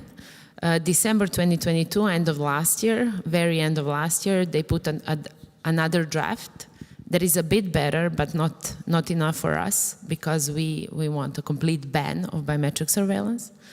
And then, by some chances, it was redrawn again. So do not ask me how and why, because we also don't know in particular, but we were also happy to have that. So the conversation is ongoing. It stopped, we stopped there, so it's going back and forth. Anytime we can expect a new draft law, and we are prepared for that. But we will see. As said, the fight is ongoing. I just wanted to remind that they are saying that they are not using the facial recognition softwares. We don't know. And as my colleagues already said, the misuse of power is just a matter of the moment and the circumstances, so we can expect everything. And also, when the government has such a powerful tools, I don't think they are at all aware of it. And as Garan said, we saw a couple of examples throughout the world.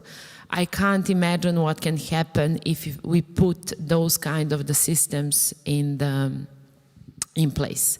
And I just wanted to add a layer of the European Union and AI Act that is currently in process of adopting, and it is quite important to know that European Parliament is for the ban of biometric surveillance, but we don't know what the final AI Act is going to look like. And if that is not going to be the case, then I would say that Europe is quite in a problem, including us, because we won't have the higher authority, and we will need to follow the rules of the EU, even if we are not part of the EU. We are in accession, especially for those reasons. And the recent news in Europe is France, and a law in France that was adopted just recently, a couple of weeks ago, that allows biometric surveillance in, they say, for the Olympics. But we all know once in place, it will be hard to withdraw. So I will finish with this, and I'm sure there will be additional questions and things to talk about. Thank you. Thanks a lot. Thanks very much, Neven. I think that you mentioned what I think is really the big concern about these technologies, which is that they potentially open the door for abuses of power, potentially in ways that we can't even consider right now. But again, if you think about having all of your movements, all of your actions in public places sort of not only seen but also recorded by these technologies, and the potential chilling effect that it can have, on activists, but also on journalists, on anybody exercising their free expression.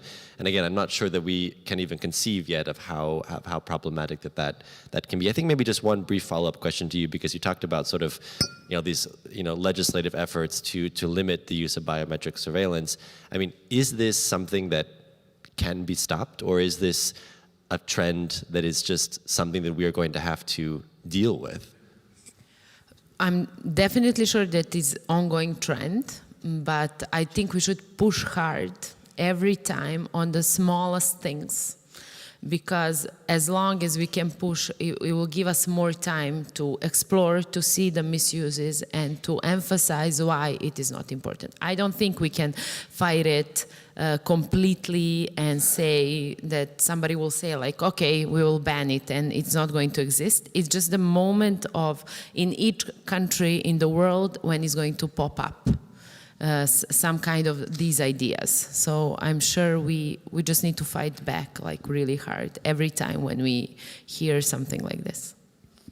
Thanks. So now we're going to come back, I think, to an issue that definitely, I think, is very familiar to all of us in the room, which is the issue of encryption. And of course, it's also related to the spyware question, but it's different in the sense that with encryption, as long as we're not being targeted by Pegasus or Predator or something like that, we do expect that our communication on platforms like Signal and WhatsApp, which use end-to-end encryption, is secure. But we see that this type of secure communication now is actually under threat. And Callum, if you can sort of talk us through in what ways this is under threat, what sort of legislative developments are underway, and sort of what that means now for journalists' security and privacy also of sources. Yeah, sure, happy to do that, and thanks for having me here, Scott. So I think to start, I can first define what is encryption. At its most basic, it's the process of scrambling information so that it can only be read by someone who has the key to unscramble it.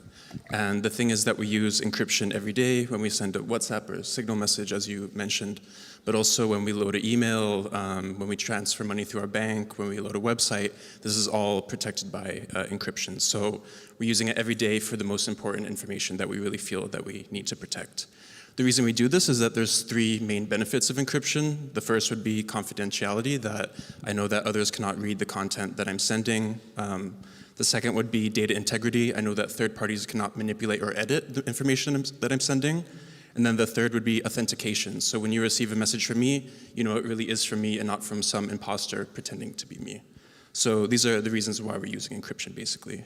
And I should mention here that end-to-end encryption, which I'm sure many of you have heard of, is known as the gold standard of encryption when it comes to private messaging. What this means is that your data is protected from endpoint to endpoint. So even the service provider, for example, WhatsApp or Signal, they cannot access that data either. So that's why it's known as the gold standard and the highest protection that we currently have available to us. Simply enough, encryption is really important to everyone in our societies. We all have sensitive information that we have very legitimate reasons for keeping private, but it's really especially important for journalists. And I think that there's three main kind of use cases for journalists here. The first one, it's connecting with your sources. Obviously, it's very important that you can protect the identity of the people that you work with so that they feel comfortable coming forward. Encryption in that case is a tool to build trust between you and your source. The second would be about protecting data integrity, and this one's a little bit different. It's more about actually website integrity. So currently 80% of all websites in the world are protected using encryption. And what this means is that when you publish an article, your article cannot easily be edited, manipulated, or changed because of the protection of encryption. This makes censorship much more difficult, and it protects the information that you're trying to share. And then the third one, which is probably the most obvious, is the protection of journalists from attackers using encryption. So that would be, online abuse, doxing, stalking, physical attack. In this case, encryption is one of several safety tools that journalists use together to keep themselves safe. I have some examples here of when encryption really works and what happens when it's missing. So I think the one that's probably all of us are very familiar with is the 2014 Panama Papers. In that case, encrypted communications were the tool that were used for the source to bring these documents to the journalists. And it resulted in 11.5 million documents being published and, of course, corruption being exposed on a major scale. So a very positive use case of encryption. Unfortunately, I also have a negative example, which is from 2012 when the Obama administration put sanctions on Syria. This at the time included encrypted providers, and they had to leave the Syrian market. So for example, WhatsApp, Signal, they all left. What this meant for Syrian journalists is that they had to start using the telecom network, which was a problem because the network was owned by al-Assad's relative. And what this meant was that the Syrian secret police were able to monitor journalist conversations and track their locations using the telecom network. And unfortunately, it resulted in a lot of arrests and killings, actually. It does have a happy ending because in the end there was a lot of advocacy around this issue, and the US Senate eventually created an exemption for encrypted services. These services were able to come back to Syria, and eventually the journalists again were able to use encryption and get that extra protection, which probably helped save lives. So I think, as a little bit of a summary for this part, encryption, it's really key for free speech, it's really key for the safety of journalists. And when we lose encryption, as in the case in Syria, it really allows for abuse on a mass scale that many of us cannot imagine, thankfully.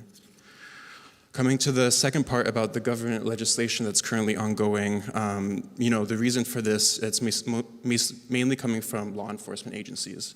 They're trying to do very legitimate work, which is, to handle and process illegal activity online. So that would be, the sharing of child sexual abuse material, terrorist content, and the spread of disinformation. I can categorize the laws that we're seeing into two main buckets. So for the first bucket, this is being led by countries like Kazakhstan and Mauritius, and they tried to pass legislation that would require all incoming traffic into their countries be decrypted, so the websites themselves. The reason for this is that they wanted to conduct filtering, and the justification was that they were combating disinformation in the countries. Luckily, these laws were unsuccessful. They didn't pass, and I think the reasons for that might be kind of obvious. One was the risk of censorship, that obviously these governments could use the filtering to censor legitimate news. But there was also the issue of security, because when websites are decrypted, passwords, bank information, it's all exposed, and that creates a lot of personal security issues as well. So from this first bucket, luckily, we haven't seen any of those laws pass so far. But I think the second bucket is the one that's really concerning, because this action is being led by democratic governments. It's the EU, UK, US, India, Brazil, and others. And these proposals are active now and being discussed and will be voted on very soon. Some examples would be the UK Online Safety Bill, the EU proposal to prevent child sexual abuse, the US IRNA Act, and all of these, what they're trying to do is identify and remove harmful content across the online space, so including in private messages. The justification here is mainly preventing child sexual abuse, which of course is a very emotional topic. Politicians feel a lot of pressure from the public to take action in this space, and so it's also very hard to conduct advocacy in this area, given the emotions behind it. If we look to India, it's a little bit of a different story. There's the India IT rules, the Indian Telecom Bill, and here the issue is traceability. So they want service providers to be able to trace how disinformation was spread. So how was it shared from person to person, and who was the original creator of that disinformation? So once again, they want that to be tracked also in private messages that are encrypted. I want to emphasize the difficulty with all of these laws is that encryption is almost never mentioned in the proposals, like the word encryption. Instead, the way that encryption is threatened is that the proposals put an onus on providers to basically find solutions to hand over decrypted data to law enforcement when they demand it. But the problem right now is that no solutions actually exist. So the result is that providers are pressured to either remove encryption entirely or weaken it, create backdoors, and other kind of solutions like this. So it's pretty disastrous. And I would also mention here that all of these discussions are very controversial. We've seen some big signs. For example, WhatsApp and Signal have already said that they'll leave the UK market if the UK passes the online safety bill. They're not willing to degrade their product in that way. Here in the EU, we've seen that the debate is really fierce. We have countries on either end of the spectrum, like Spain advocates for banning encryption entirely, and they want to get rid of it. On the other hand, Germany is very supportive of encryption and has been vocal about that. So the debate here in Europe will be a fierce one, I think. And finally, in India, we see that action has already been being taken. This month, they alone banned 14 end-to-end encrypted apps within the country. So although the legislation has not been passed, we already see action taking place in India.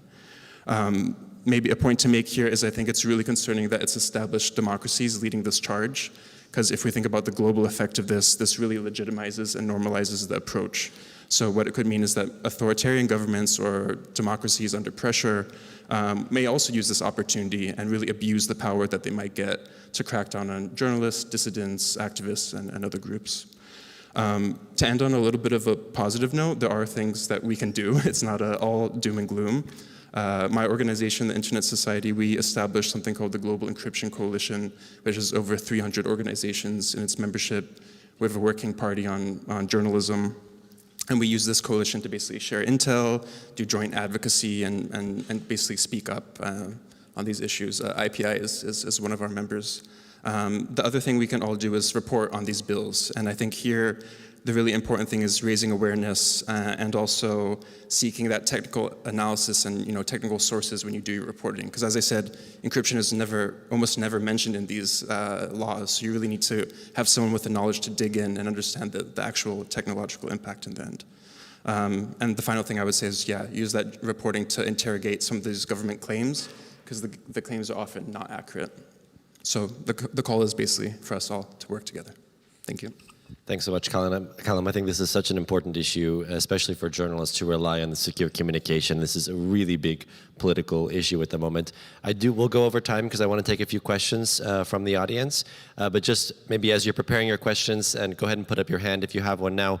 I do want to come back just on the issue of encryption, because one of the solutions that's being sort of tossed about is this is sort of what's called client-side scanning, and which is this idea that sort of without breaking encryption, that our messages can be sort of scanned as they're uploaded on our devices by providers to sort of filter out certain types of illegal content, one of which is child sexual abuse material. You know, sort of on the surface, it sounds interesting. The problem is, I mean, there are a number of problems. One of which I think is that it's easy to see how this will be abused, because if you can search for one type of material, what's stopping governments from searching for other types of materials? But if you could just briefly say from your side how you see this, is this a solution, or is this just a Pandora's box that will undermine encryption completely? Yeah, sure. Happy to take that one. So client-side scanning, just to understand what it is, it's something that would be embedded on all of our devices, so on our phones, on our laptops, and elsewhere. And basically this application would scan our messages as we're writing them in real time. So before we press send, it would already be scanning. Whatever is scanned on our devices would be compared to a database of objectionable content. So right now, the main use case would be child sexual abuse images and things like that. And yeah, basically it's the UK and the EU that are really big proponents of this. They say this is a great solution because it's a way to access those private messages and find the dangerous content, but it won't break encryption. And I think them saying that is pretty disingenuous because technically it might be true because the scanning happens before encryption starts. So you're not breaking encryption technically, but it obviously completely nullifies the purpose of encryption. Then what's the point if it's already been scanned? So here the analogy I like to make is that if breaking encryption is like the post office worker opening your envelope and reading your letter, client-side scanning would be like someone standing behind you reading over your shoulder as you write the letter. So at the end of the day, it's the same kind of consequence. So I think the real problems here, it's obviously loss of privacy, that's very clear. That can result in the loss of trust in online spaces. I think another point to make here is that it's going to be ineffective. It's not a good tool. The European Data Protection Board has already said that client-side scanning wouldn't work because true criminals would be able to circumvent client-side scanning by using other apps or installing their own encryption themselves. So really, it would be normal people that would be, hurt most by this kind of scanning. And the last thing is, you already touched on it, but it's the potential for abuse. So governments, in that database, it can start with child sexual abuse material, but it could also be political material or anything really that they want to crack down on. So it's not a solution, basically. All right, thanks. Do we have questions? We have a little bit of time to have questions. Maybe we'll take both of those. Hello, Christian Zahm from the German Press Federation. It's more kind of statement I have, and thank you for all of you. It was absolutely interesting for us who fight against the violence worldwide, especially in Europe, especially in Germany. What we find out is that for our colleagues, it's so difficult to bring this to the audience, the problem behind. So we supported a colleague, a cameraman, for one weekend who went into the public, who going in front of the people with his camera, and certainly the response was immediately that people were so unhappy about it. And I think this is what we have to do to make it more available for the audience, that the problematic of surveillance is nearby and everywhere. And it doesn't matter what kind of political point of view everyone have, even if we follow the actual government in our country, but we all have to have in our mind what will be implicated as surveillance in a, as you say, good kind of way. it could be strike back when the government change, and governments worldwide, certainly besides Syria or something, are not that dummy to use the surveillance for just low cases and whatever, but they can, as you say. So this is what I'm appeal of. Every one of us make it more visible to our audience that this is really a huge problem for the future. Thank you. Thanks. Maybe we'll also take Shebnem.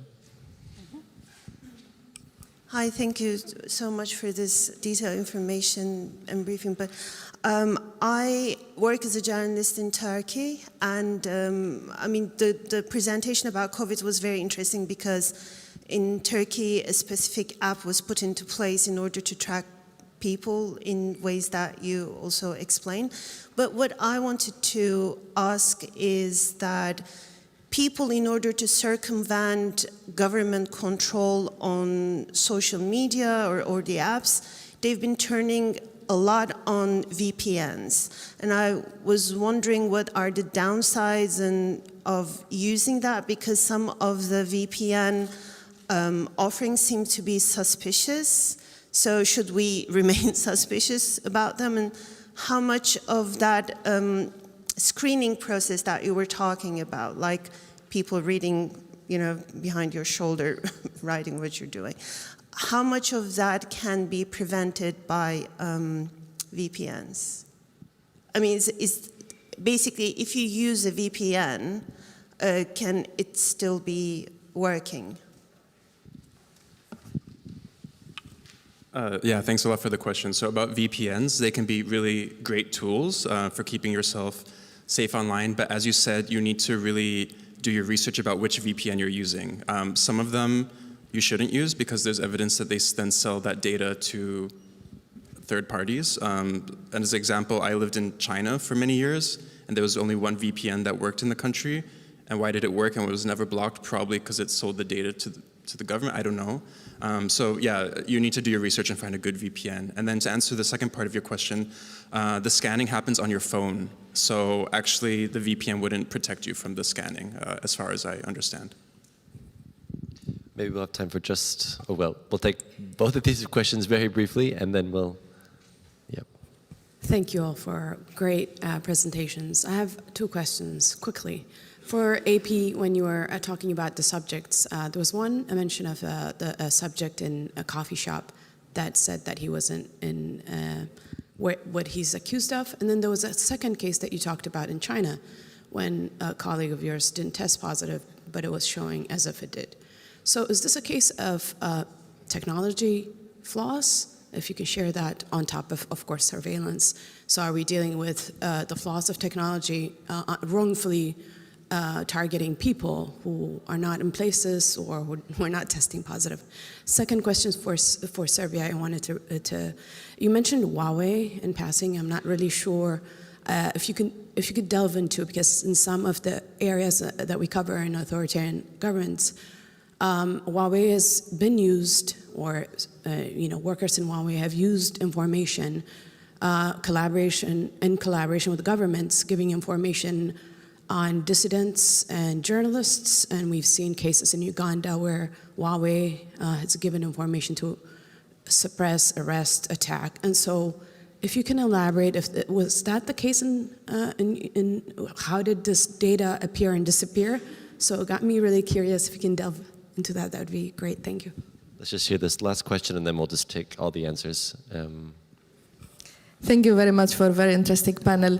I want to ask about the surveillance. When Pegasus started, we were not able, even Access Now and many people, to spot that it was Pegasus. And then we found out. And now there is a lot of talks that there is 20 plus things like Pegasus that we are not able to even track what they are doing. Are we really on the very weakest point on this to protect our journalists? Thanks. Thanks. So I'll just take those very quickly. I think that the aim here is really to bring more transparency to how these tools operate, right? And so with the China specific situation, through additional reporting, we were able to find some of the humans behind the tool who were Chinese officials who had decided in a particular case in which a bunch of bank customers were going to mass together to protest to just turn their codes red. Nobody had tested positive for COVID, but there was actually like a human override in this AI that allowed certain people to be targeted. So I think that of course it's case specific, but as much as you can get through those documents and understand what data is driving the tool, whether it's facial recognition or an app, then you have a much better chance at explaining to your audiences all the panoply of threats that both the public at large and we as journalists face. And those can be very different, from spyware to Carlos Dada mentioned that a drone entered his apartment one afternoon. I know Jose Ruben Zamora, his family in Guatemala, he's in jail right now, is really concerned that additional AI-powered tools may have been used to surveil him. So I think it's a situation in which we really have an opportunity to delve deep into the technology itself and learn as much as possible about it so that we can bring more visibility to the way that these tools are showing up in all of our lives. Thank you for the question and also for reminding me that I haven't mentioned in depth about the equipment and technical equipment. So the things that you have mentioned are the biggest problem, and that's why we have those red alarms. So all the equipment that was bought from the Huawei. From that study that I briefly mentioned, we know the types of the cameras and their technical things, but we don't know anything else. And the biggest problem is that we don't know if and when that system is going to be put in use, all that amount of the data, where it will be stored, and who will have access for it. I'm not sure that our government has the capacity to deal with that amount of the data. So I suppose in those contracts, we will be able to see something and how that will operate. But if all of our data are being exported to China, that's really problematic. Thanks. I don't know on the last question, Elisa, if you have anything to add about that. I think was a little bit about sort of, it's not just Pegasus now, it's all of these different companies like Predator actually that have been spreading. And are we even aware actually of how big this industry is? I don't know if there's anything that you would add about that. But yeah. Just that we have to be vigilant and take all the precautionary measures when we meet with sources and other people that we have to protect their identities. That is the general rule. We can never be protected if we are going to be targeted with a powerful tool such as spyware. And from the technical point of view, the only thing that you can do yourself is just to reset your mobile phone every week, let's say, to do a factory reset. But you are never going to be safe. So this is something, in my opinion, that we have to have in mind. Well, thanks a lot. I think we could talk about this topic probably all day because there's a lot really to delve into, but I really want to thank all four of you for being here and taking us through, which I think these issues, which I think is, there's a lot that's disturbing here, I think, in terms of what all of this implies for journalist security and privacy and for all of our security and privacy.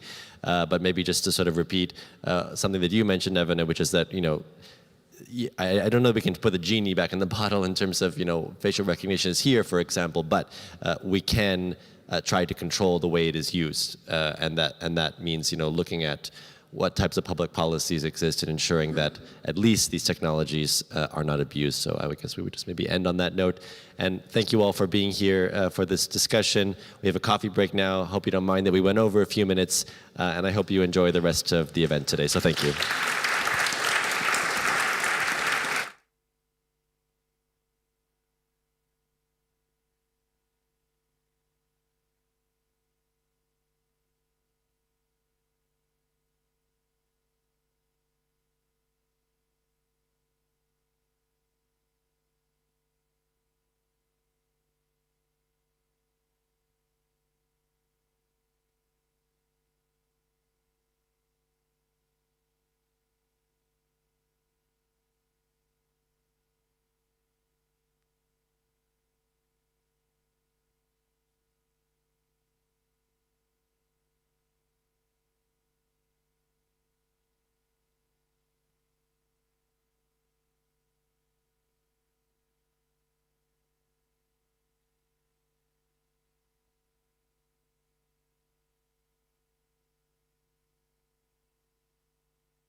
No? Oh, okay, number one. But... Number one. Yes. Okay. Never mind. Yeah, thank you. Mics? Yes. I've got 3, 4. Then Valerie gets 2.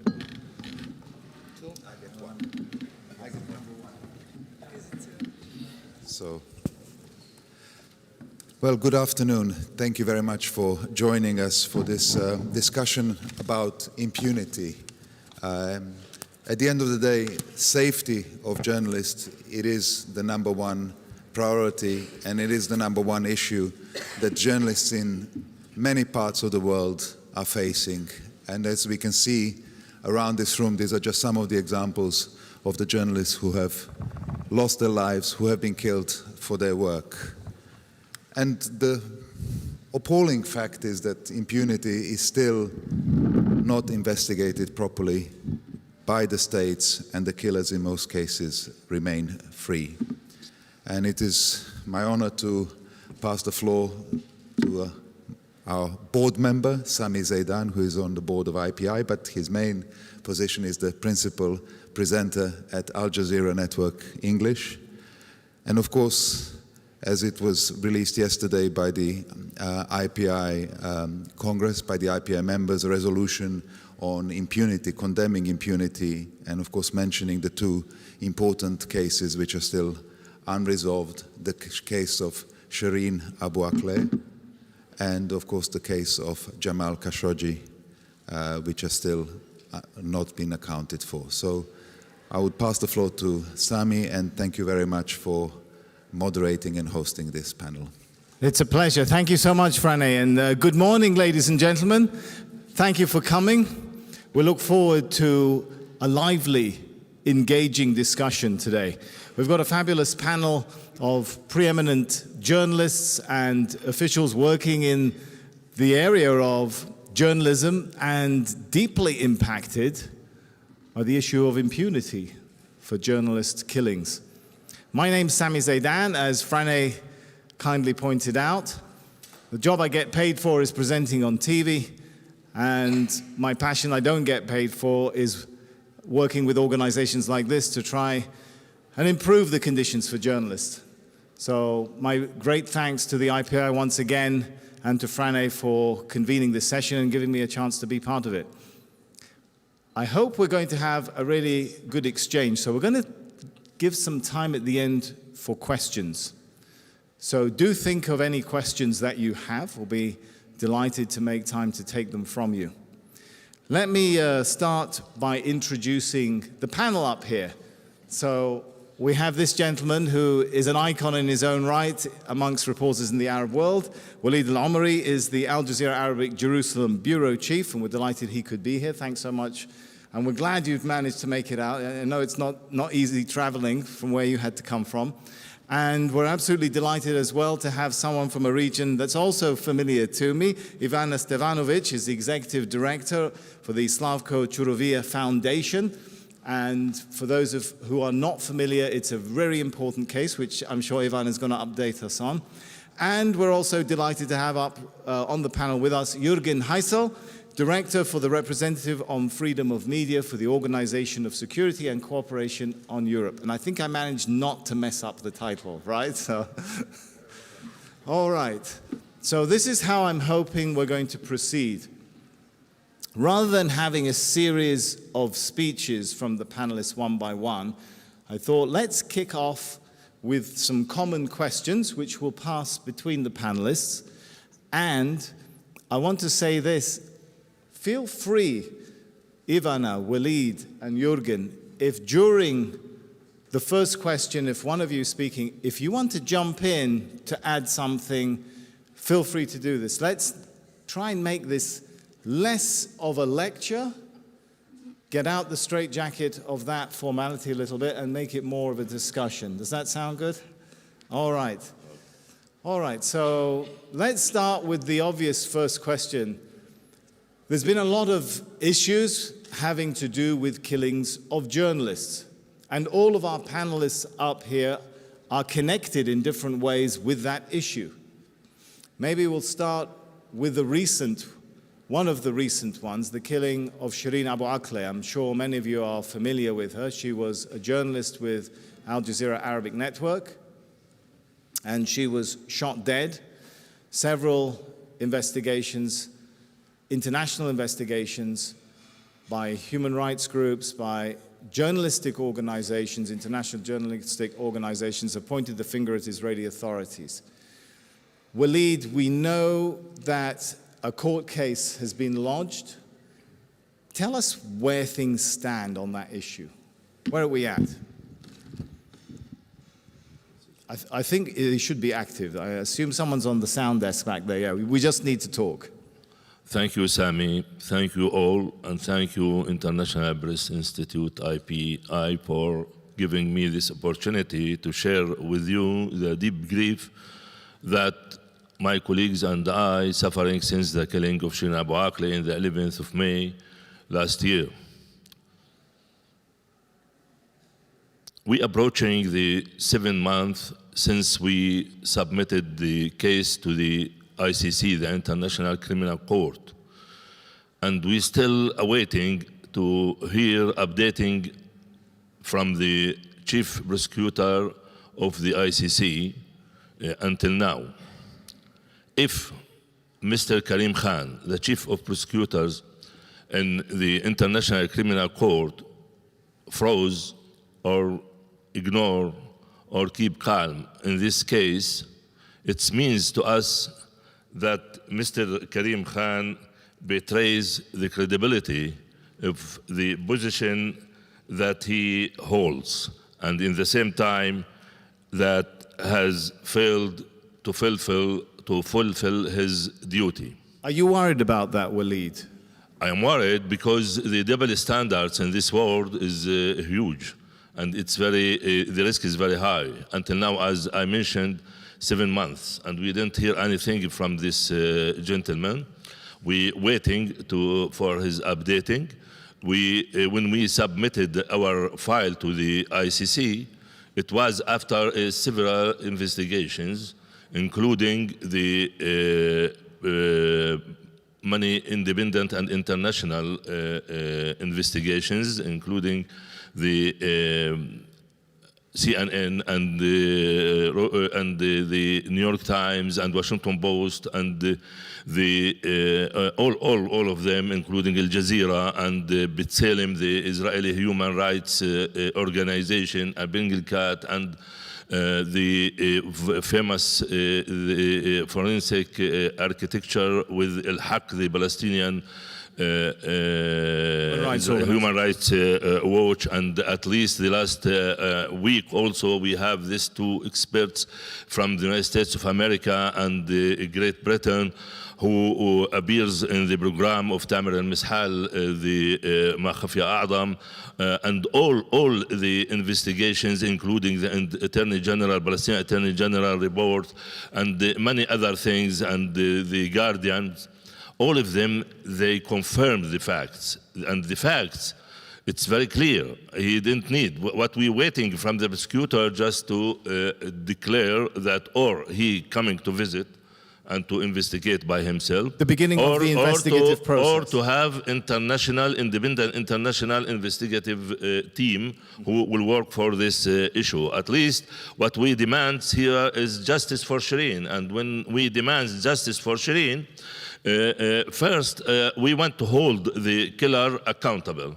And at the same time, also, we want to protect ourselves as a journalist in general, and as a journalist, Palestinian journalist, and Al Jazeera journalist in particular, to do our duties, professional duties, without any risk, because this Shireen, you know, Sami, since let me say that.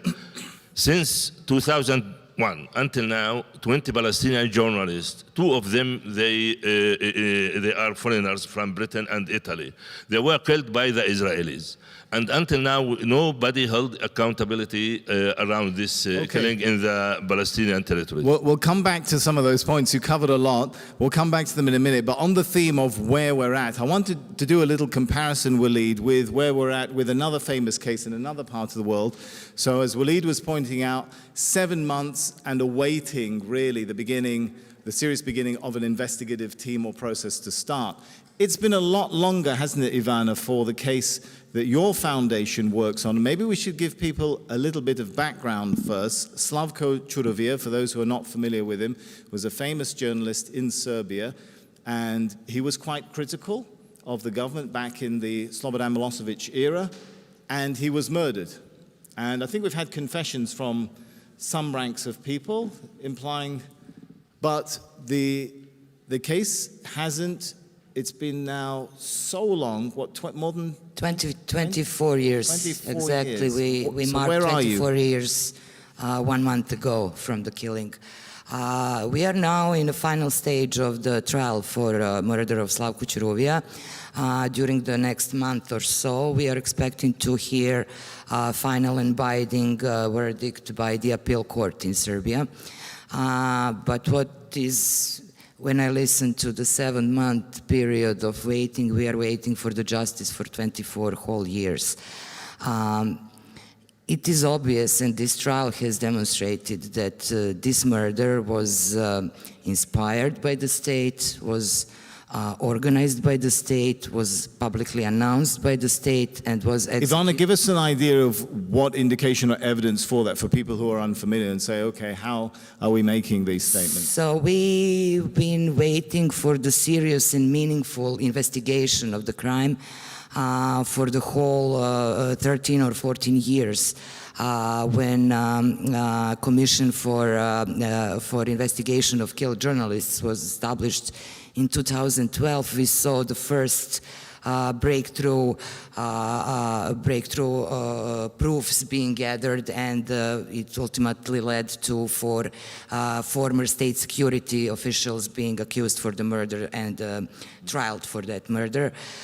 We had 2 first-degree sentences which found the accused guilty and convicted them to in the total of 100 years in prison. But unfortunately, the verdict was overthrown by appeal court, and the appeal court had the sessions in March this year. And as I said, we are now waiting for this final and binding verdict. And I have to say this verdict will really be a crossroads for the whole Serbian society. The case of the Slavko Čurovija has gone beyond just seeking justice for one journalist and one family. It is now a paradigm case for the whole overall rule of law in Serbia and dismantling the state security. So this verdict will demonstrate very clearly whether the Serbian society can deal with the past and can make some steps towards the establishment of the rule of law, or it will reinforce the toxic, really toxic legacy of Slobodan Milosevic regime and push us further into that legacy and send a very strong message to all journalists in Serbia that they cannot feel safe if they work in the public interest. Very serious concerns. Before I come to Jürgen, though, Walid, I want you to reflect on some of the themes which Ivana mentioned there, which I think touched on some of your concerns when you said, when I asked you, are you concerned? You said yes. Yes. The idea of, I think you mentioned, you said double standards. And I think that's a theme that Ivana is getting at, the seriousness of the legal process and whether there is real appetite, legal appetite, political appetite to advance a case. Is that on your mind when you hear stories like this and you think, oh my God, 7 months could become 24 years, God forbid? Not only that, let me just to read this quotation from Dr. Marinello, international law expert around all these things. He wrote, from legal point of view, the double standard policy applied by Western countries is unacceptable policy. International law mechanism cannot be applied in some cases and ignored in others. For example, he said, 43 countries have referred to the ICC in the case of Ukraine. They include 5 countries that have opposed the ICC probe in Palestine. This selectivity is not only concerning when it's came to the international community. And he Okay. added, and his example is Shireen Abu Aqli in this issue. Right. Okay, I want to bring in Jürgen for your reflections. Even though, of course, the Shireen case, it does not involve an incident in Europe, obviously the case that Ivana is talking about is within Europe. It's occurring in a candidate country for the EU as well.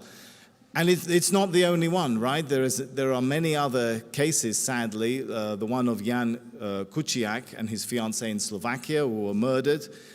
A week ago, I think it was exactly a week ago today, the main suspect in that killing was acquitted. So the themes that we're hearing of the unequal pace of justice or appetite in justice. Now, I know we're not going to try and hold Jürgen to the fire. He doesn't represent the governments or the justice systems, but as someone who oversees this process, tell me your thoughts and concerns. Are you, no doubt, have concern sometimes when you see the process of calling to accountability going on in European countries?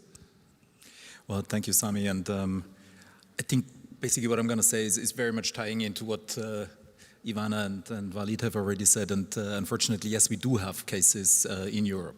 And it's not only Jan Kuciak. We had Daphne Caruana Galizia. We had cases in Greece, in the Netherlands. And so it really shows that this is a problem that is not tied to any specific region.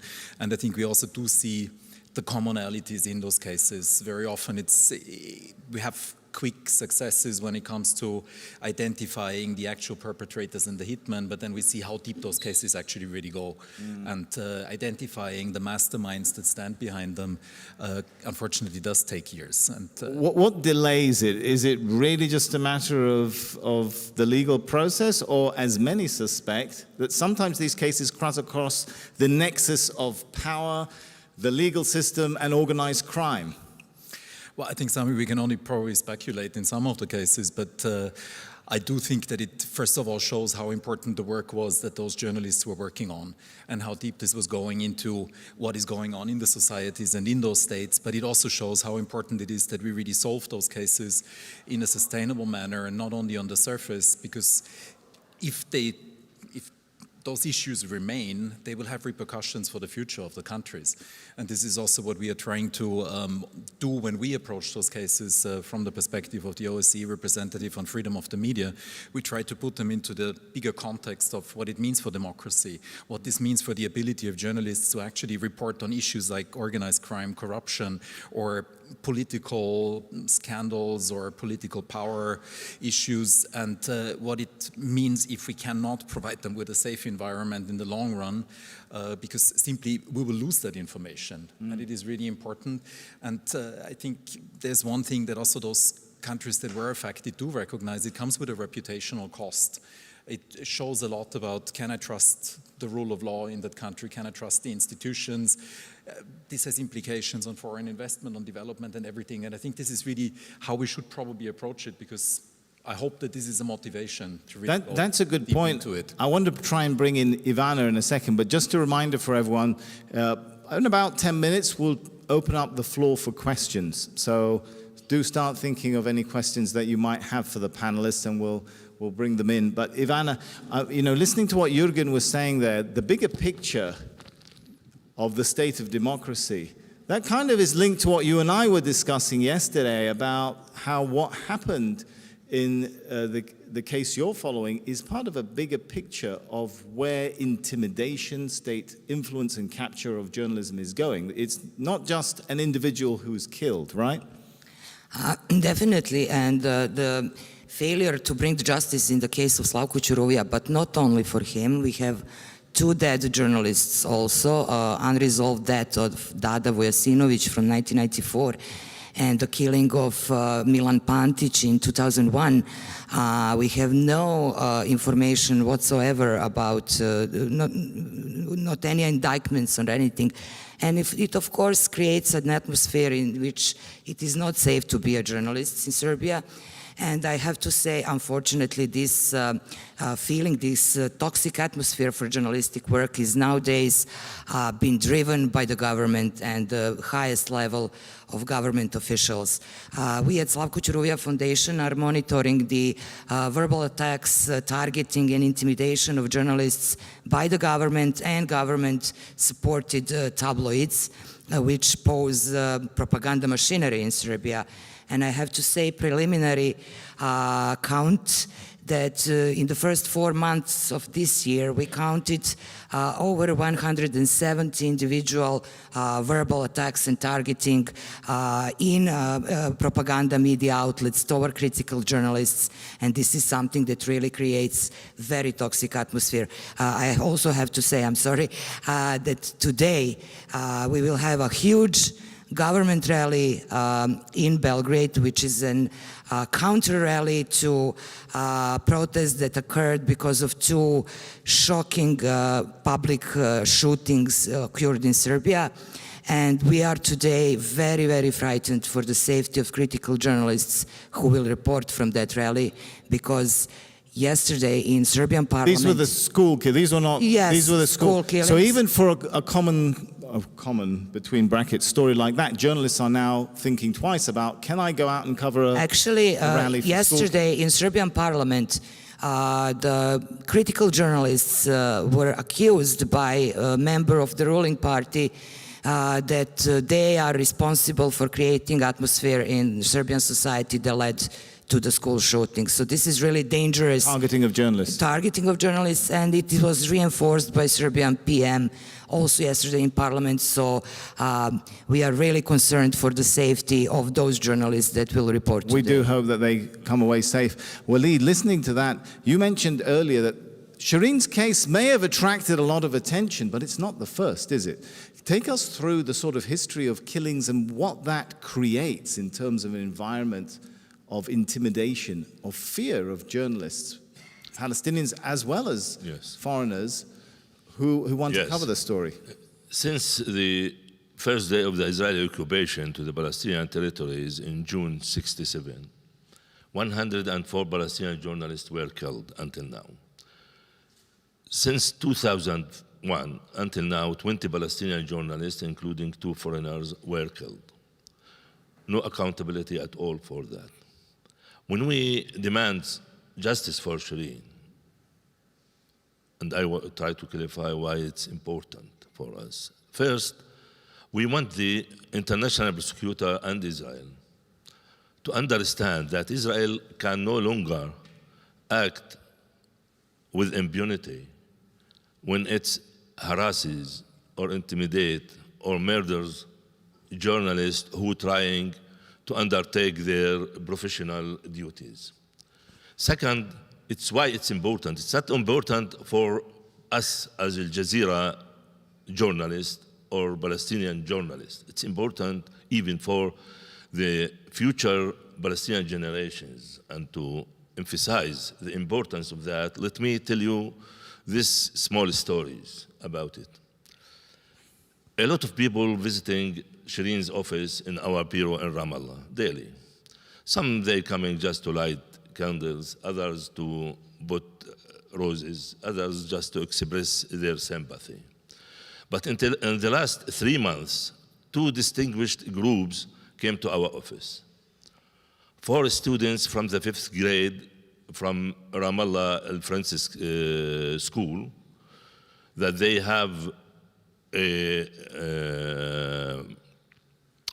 study project, titled Human Rights for Journalists in the Palestinian occupied territories, and they took Shireen as a model. And when I asked them, why you choosing Shireen? They said, first of all, because we respect her, and we choosing her as a model because she inspiring our work, and we accepted and respected her works. The second group, distinguished group, even more important, was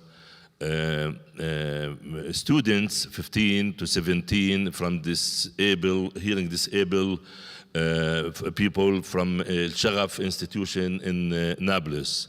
They prepared a mural, mosaic mural with a picture of Shireen and olive leaves, and they marked with their sign like this, which means thank you. In sign language. When I asked what the message that you want to deliver here, what the message that you want to deliver here to us, they said just we want to say thank you to Shireen because she made and did a lot of stories about people with needs. For these future generations, we demand justice, not only for us, for the situation. Second thing, as I mentioned before, Israel must understand that can no longer act with impunity. 104 Palestinian journalists were killed, and 20 in the last 20 years. After Shireen, 20 days after the murder of Shireen, they killed a young female journalist from Hebron called Ghofran Warasni, which means that they continue to kill. And when they shot Shireen, and all the investigative reports emphasize that, and this is the fact, they continue shooting, which means they targeted her. Right. Yeah. So normalization of the killings of journalists, the facilitation of that. Jürgen, we were talking about that in terms of the political context earlier. The more that societies, even, or some would say especially in Europe, are becoming politically polarized, is that kind of facilitating, creating the ambience that somehow indirectly legitimizes the targeting of journalists and the sort of fear that Ivana is talking about now that, hey, if I have to go and cover even a rally or a school shooting, I've got to watch my back. No, thank you, Sami, for bringing that up. And I think this is a really important aspect because actually, I mean, in a way, when we talk about impunity, we're talking about something where it's already too late. I think we really have to understand what are the reasons, what are the root causes, and what are the trends that can lead to that. And we certainly see I would say, with the rise of populism in Europe, also a new political elite that is very much attacking journalists, putting them into position as liars, which also legitimizes a certain distrust, but also certain violence against them. And I think this is a climate that we do need to understand. It also probably emboldens a lot of perpetrators online. And I think the online sphere is also something that we really need to look into because the digital demonization of absolutely. How does one control that? That's, I guess, the $6 million question, right? And if he had an answer to that, I guess he would be in a very different position today. I would love to have it, not only for the 6 million, but I think it would really be helpful. No, but I think we do have parts of the answer. And looking at some of the crimes that we did see, for example, the case of Daphne Caruana Galizia, there was a lot of online hate and a lot of online violence that happened before. And we are now actually engaged with our office in work that is looking into those cases and tries to find indicators from which we can see what can aggravate those cases. So very often it is if you have support from political figures, special groups, and we hope that with those patterns and with those indicators, we can see or identify those cases that might escalate and then really lead to offline violence, where people would either get injured or, in the worst case, even killed. So I think this is probably part of the answer. Right. So we are working on that. And of course, I think we also have to engage with social media platforms. I mean, we do need transparency. There also needs to be a lot of work on their side in order to remedy and react to such cases, which I think can overall really put oil on the fire in a climate that makes it even more insecure for journalists to operate, and especially women, if we speak about online violence. All right, very briefly, Waleed, in a few sentences, what ultimately are you seeking? What constitutes justice for Shireen? Let me give you a mic. First of all, we want to hold the killer accountable. This is important for us. We cannot continue without accountability against these murders. Second, the Israelis, they must admit that who killed Shireen was the occupation troops stationed in the entrance to Jenin refugee camp. Because Shireen and the group, including Ali Samoudi, who injured a few minutes before, and Mujahid Saadi and Shada Hanaishi, who combined with Shireen, all of them, they wearing the helmet labeled press and the protective jacket labeled also press, and the bullet, the fatal bullet who hit Shireen behind the left ear in the area that not protected by the helmet and the vest, which means that she was targeted by sniper. It's clear. And for that, as I said before, I repeat that again, Israel and the international prosecutor, they must understand that Israel cannot continue, or Israel can no longer even act with impunity in these issues. For the Palestinian journalists, 104 Palestinian journalists, they were killed since '67 until now. Okay. And Ivan, I'm going to ask you the same question. What ultimately for you constitutes justice?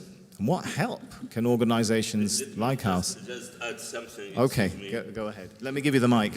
Regarding your question, and we want to bring justice because we don't want, as I said, the future generations, Palestinian generation, to lose their hope and to lose their confidence in the international legitimacy and justice and the international institutions and the international law. And this is, I think, is a crucial issue for us and for others. Right, so there's a lot at stake. Ivana. Same here, actually. We also heavily rely upon international organizations and institutions to support us in this struggle. And this is something that has been shown as crucial thing because our governments, autocratic governments, are, it seems, only sensitive from critiques and pressure from abroad. Last month in Belgrade, we have had representatives of 9 international organizations, IPI included, that marked the anniversary of the killing of Slavko Čuruvija, and it was a tremendous demonstration of support, which really had an echo in Serbian society, in Serbian media, and this is something we need to continue for all the places like Serbia. We need the eyes of all organizations directed to those countries, and just by being there, by issuing statements, by demanding justice, they can support us in our work on the ground. All right, thank you so much. I think it's time to open up the floor for questions. And we've got our lovely lady at the back with the microphone, so put your hand up if you have a question. I just want to make a slight announcement. Okay, Frane's got a question. I want to make an announcement before we start with the questions. Just a reminder that 2 Al Jazeera journalists are being held in prisons. We've got their photos here. Rabia Sheikh for 3 years, Bahauddin Ibrahim 4 years in Egypt. And by the testimony of human rights organizations in following unfair trials, which some investigative organizations like RSF have called the weaponization of using the judicial system as a form of judicial harassment. So we want to point out and hope that there'll be some good news in their release soon. I think Frane. Sorry for abusing the fact that I already have a microphone, but I thought it's something that it might be interesting to hear from Ivana is how did the investigation or the reopening of the investigation of Slavko Čuruvija take place? Because how do you restart an investigation into a murder which took place 24 years ago? I think it's an important element, and it's an example that can be used in many other countries. We have had establishment of the Commission for Investigation of Killed Journalists, representative of which is here with us today. And this was the body that gathered not only people from the system that is established to protect journalists, meaning police and prosecutor's office, but also journalists and media representatives. And the Commission worked very closely with institutions and finally brought the perpetrators, we hope, to justice. What is I think was crucial in that case was that Commission has, people from Commission were able to manage to stay in contact and be in contact with individuals who were really strongly dedicated to solving the case. And unfortunately, I think in the countries that lack concrete and firm rule of law system, you always depend on individuals who will have the courage and have the resolve and have the willingness to push things through. We're talking about from the public, citizens. No, I'm not now speaking about citizens, but policemen who were involved in the investigation and who received threats also, but nevertheless continued to push for the successful investigation. So finding courageous people inside the state. The system who will be willing to, That's push an important lesson, perhaps. Any other questions from the floor? Can we get a microphone for Rawan here, please? I first would like to salute Walid Al-Omari for being for decades working on the ground and getting the voice of Palestine.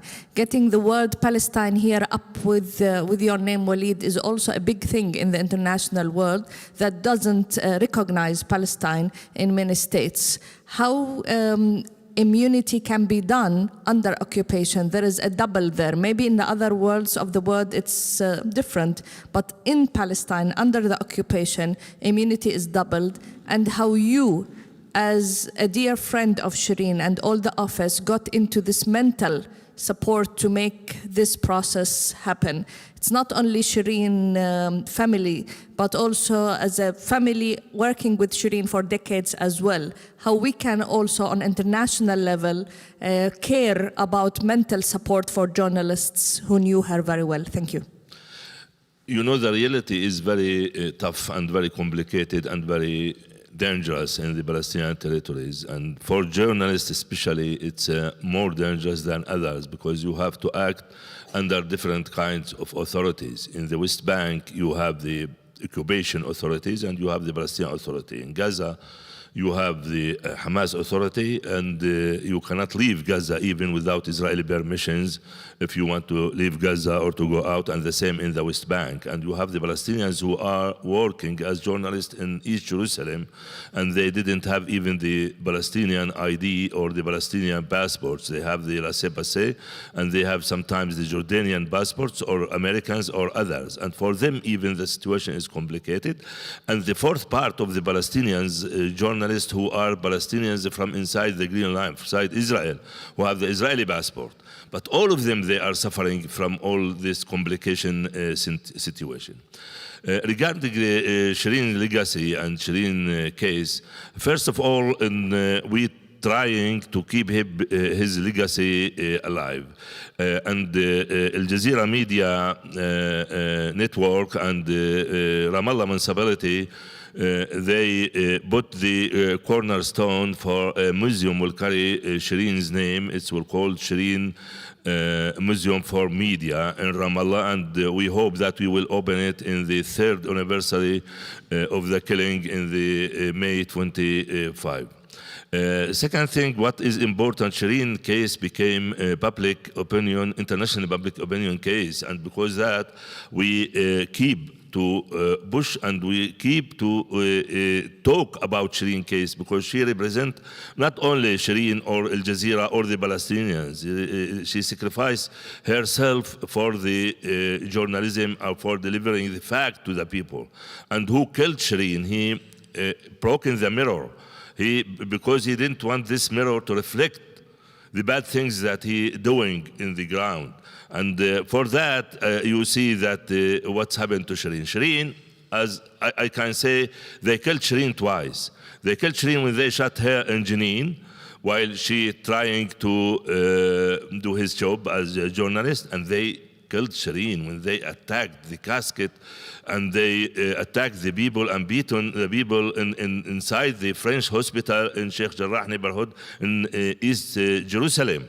And because that it's important, why they attacking the casket at least? They shot her in Jenin and they continue even to attack Shireen and attack her legacy even. They didn't want the impact of this murder in the public. Okay. I just want to bring in for a brief comment, then we'll take Jürgen, since we're talking about how to keep cases going on. Give us your perspective as the OSCE of what are the important lessons or things one can do. And we've got another important case which you touched upon, that of Daphne Galizia. That's been going on for a while.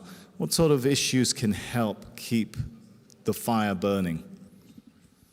Well, I think, first of all, we all need to work together on that, and I would really like to thank, first of all, civil society, but also media representatives in keeping those cases alive. And I think, the work that you are doing with your foundation is really crucial. What we can do is to simply add the voice of the representative on freedom of the media as an intergovernmental organization. And this is exactly what we do, because we have made it a standard practice that to follow up on all those cases for as long as it's needed, to really keep them on the agenda and engage with governments whenever we have the chance, visiting countries or in other fora, to really make sure that we can see some progress on that, but also underlining what is at stake. And I think this is really necessary also in our conversations with states and with authorities, to really make them understand this is not just an individual case. This is something that really has implications for society. This has implications on your institutions and on the future of the country if it remains unsolved. All right, I think we had a question. The gentleman at the back, and then we'll try and take the gentleman here in the third row as well. But go ahead, sir. Thank you very much. My name is Kiruba. I am a human rights defender, also write investigative articles. Glad to hear about impunity in different parts of the world. I don't think impunity is going to end today or tomorrow. It's a never-ending issue. My question to Mr. Omari, considering the history of ICC, do you really believe you will find justice for Shireen from ICC? Okay. Why can't you find different mechanism to find justice other than wasting your time with ICC? Thank you very much. Okay, all right. Walid, I'll let you answer that briefly, and then we'll try and get the gentleman in who's been waiting patiently. Go ahead. So do you think First, we want to bring justice for Shireen. This issue is very important for all the people. He's asking why the ICC? Why the ICC? Because we didn't have another address. We will try even to continue our efforts to bring this justice through the ICC and without the ICC. And he's saying, are you confident you'll get it? You asked this before. You asked this before. It's very difficult. What I can say, I even have this quotation from professor from Europe who said about the double standards and how they are acting. All right. Okay, the gentleman here. Please go ahead, sir. Oh, it's Ken McQuarrie, formerly board member of the IPI and formerly of the BBC. First of all, it's a privilege to listen to the panel and Walid and the range of knowledge that you have. But I think there are two important principles. One is that we never forget. And the second is that we inform. And I think on the first, never forgetting, I don't think that the 2nd of November, which is the impunity, United Nations Impunity Day, is widely recognized in the general public. Do the panel think that there are devices or ways that across nations that we could cooperate to make sure that that has a greater significance than it actually has at the moment? And secondly, I don't believe that the public in general and young people and even some journalists are informed about the scale that Walid has outlined in terms of the number of journalists killed. Although in this room, with the wonderful work the IPI does, it's close to our heart, I don't think it is a general penetration or cut through with the public. Do the panel have any ideas as to how we meet these two things, never forgetting and informing? Okay, it's a good question. Time to inspect ourselves, a little bit of introspection there. Who would like to go? He asked the question to the panel. Who would like to have a go at those two? Thank you. Yes, this is something never forget or always remember is something we are trying to do with Slavko Kučerovia Foundation, and we are always reporting on any detail that has been said in court. It is now, I would say, most comprehensive database on what was going on, and also trying to bring aboard people, to just make an echo of the name of Slavko Kučerovia and the case in Serbian media and abroad. But to your question of how people to understand what it means, I think that we need to find a way to explain to the people that if a journalist is killed, your right to be informed, to make informed decisions has been killed with him. And I think that we somehow fail to deliver that message, and we should probably do more on Ivana, that. to the gentleman's point, do you think we could do more as journalists across borders and working together? Of course. Maybe through platforms like the IPI, for example. Are we using our full potential, I think was what the gentleman was getting at, as journalists, or are we all pigeonholed in our national borders and issues? It seems that we are, and yes, the IPI and organizations like that are tremendous platforms that we can all share and make the cases visible, and that is something we have tried with this year anniversary of Slavko Kučerovia Foundation, when 9 organizations came to Belgrade and spread the word globally about the issue that is very old, the case that is very old, and people are becoming forgetting about Slavko Kučerovia, somebody who has been born, then has now finished the university and has a job and maybe even a family, and we are still waiting for justice. So we need to constantly remind people about the cases, and not only Slavko Kučerovia, but all the cases of the killed journalists. Okay, Walid, I'll let you chime in, and then we'll come in for a final comment from Jürgen, and then I think our time is truly up. Go ahead. It's important to engage in this issue in the whole world. First of all, the UNESCO, they have the statistics for the 2022 said that the killing of journalists everywhere in the world increased 50% just in 2022. Second thing, what is important here, that's the issue that Shireen was iconic or recognizable or household name everywhere in the world. We must try together to stop this impunity for all the regimes everywhere. Sami and me, we are from Al Jazeera, but 12 of our colleagues sacrificed their lives since 2003 until now, in Iraq, in Syria, in Palestine, in Libya, and many other places, which mean that this job became very dangerous for all of us. And if we were going to risk our lives just because we want to deliver the fact to the people, it means that we have to combine our efforts together and to go ahead. Because that, I said, it's obliged us to engage together because we want to save also our lives. Right, that's a good point. I'm sorry, I stole the microphone. Just one sentence to add to the previous thing I said. I also think we need to build a greater solidarity among journalists and media community, and this solidarity will then bring, keep the stories alive and focus of the public in the killings in the focus on the public. So solidarity is another thing that we need to work more on, I think. That's a good point. Maybe we can take it into consideration of the IPI as well and see how to coordinate better between the journalists. Jürgen, I'm going to ask you to weigh in on those themes, the issue of what, as you can see it, you analyze the state of civil society and journalists in banding together to, as the gentleman called for, inform and not let people forget these issues. Honestly, there's not much that I can add, but to fully second what has already been said, I think, Impunity Day is every day. And even if the 2nd of November is a really important day where we can really join forces and join our voices to make this cause heard, I think it is really the everyday work that we need in keeping those stories alive, keep the memory alive, because I think it is really important to also illustrate those are real cases. This is not an abstract threat.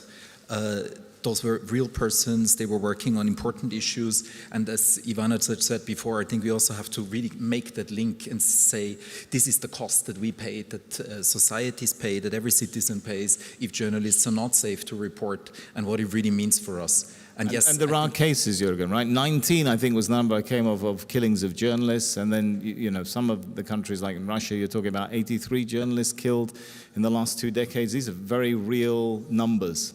Those are very real numbers, those are very real cases, and those journalists were working on very real and important issues, and I think this is the story that we have to get out, and this is what we have to underline. All right, wonderful. I think our time is up. I'd like to thank our panelists, Jürgen, Ivana, and Walid. Thank you very much for your contributions, and thank you for being a fabulous audience.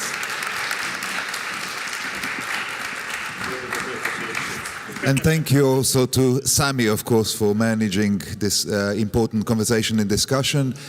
Just to note, now the lunch will be served, and after lunch there is an opportunity to see a documentary about the killing of Shireen Abu Akleh, which will be presented in the Leopold Museum Atelier at 2:15. So please make your way over to the Leopold at 2:15. Thank you.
Good afternoon, everyone, and thank you very much for joining us this afternoon. We're just going to take 3 more minutes for people to come back from lunch, and then we'll start the session.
Good afternoon once again.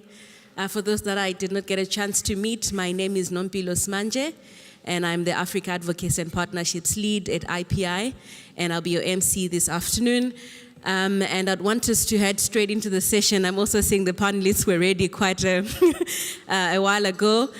So we'll head straight into our session, which is focusing on cybercrime laws, a new frontline for press freedom. So for those that have been in this room with us since morning, you know that we've had several conversations around, media capture. Just before we went for lunch, we spoke about issues relating to surveillance. And now we are moving on to aspects around cybercrime laws. And I'm sure many of us will agree that across the globe and across the regions, we are seeing this trend where cybercrime laws are being enacted to the detriment of press freedom. And I think the key conversation for this afternoon is what is it that civil society and the media can do to address these developments. So Amy will be the moderator for today. And I just want to go through Amy's bio, and then she'll take over the moderation of the session. Amy is responsible for driving IPI's global advocacy and press freedom monitoring work and campaigns. She joined IPI in 2022 with more than a decade of experience in leading research, advocacy, monitoring, and capacity building projects focused on supporting and enabling independent journalism. She holds a master's degree in journalism from the University of Colorado, Boulder, and a master's degree in history from the Central European University in Budapest. I'd want to hand over to you, Amy. Thank you. Not sure. Oh, okay, this works. Thank you, and thank you and welcome everybody to this panel. I also want to welcome our panelists and thank you all for joining us and for contributing to this really important discussion about cybercrime and how these laws are being abused by a growing number of governments around the world to target and ensnare journalists. I think how we'll do this is I'll say a few things at the top of the discussion, to kind of set the scene a bit and talk a little bit about what IPI is seeing about the growing use of cybercrime laws, and then just give a few examples about the scope of these laws. And then we'll hear from two of our panelists about how cybercrime laws have been abused domestically. We'll zoom in a bit to Nigeria, and then we'll also hear about how cybercrime laws are being used against journalists in South Asia. And these are countries and regions where press freedom is under significant pressure. And then we will bring in a really important discussion about the UN Cybercrime Treaty, which is in development now, and how, at least in its current draft form, the treaty could hand governments, and especially authoritarian governments, even more legal tools to attack and muzzle the media. So I'm not going to hog the mic for very long, but I just want to say, kind of set the scene a bit. So on the global scale, more than 150 countries around the world today have cybercrime laws on the books, and often these laws are overly broad and vaguely worded provisions that in effect criminalize all sorts of online speech. And in the past several years, cybercrimes have become kind of a catch-all offense to target journalists and to punish critical news and information online, which is in many parts of the world the only remaining space for independent media. So whereas like 10 years ago or more, there was a wave of national security and anti-terrorism legislation that was being passed and used to punish journalists around the world, today what we're really seeing is more and more cybersecurity laws. And again, these laws are extremely broad and often don't have much to do with cybersecurity. They often contain provisions around national security. For instance, provisions banning content that undermines state interests, disrupts national unity or public order, or public health. It's not unusual for cybercrime laws to have provisions banning cyber libel, cyber terrorism, online blasphemy, and online hate speech. Even more recently, states have started to pack provisions into these laws prohibiting the dissemination of false news, which are, of course, added under the guise of tackling disinformation. So again, these laws tend to be overly broad and vague and have a wide number of content-based provisions that have little or nothing to do with cybersecurity, but are rather aimed at casting the widest possible dragnet to ensnare journalists and often for their public interest reporting or investigations into corruption. So I'll just give a quick few examples and then we'll turn it over to the panelists. Among probably the best known and most egregious examples of this is in the Philippines, where the previous government brought more than a dozen cyber libel charges against Maria Ressa and Rappler in 2018. In Egypt's 2018 cybercrimes law allows the government to block websites and bans journalists from publishing information about the army and the police. In Jordan, Article 11 of the cybercrimes law has been criminalizes libel and slander and has been used to target thousands of journalists and citizens and activists. And Article 11 contains sweeping provisions prohibiting anyone from posting or reposting content online that could be defamatory or that denigrates anyone. Across Africa, cybercrimes are increasingly being used by many governments to target journalists. In 2015, Nigeria signed the Cybercrimes Act into law, and this law has been used repeatedly to target and detain journalists, particularly under Section 24, which criminalizes false or aggravating information as well as information that insults or stalks public officials online. And I think we'll talk a bit more about this later.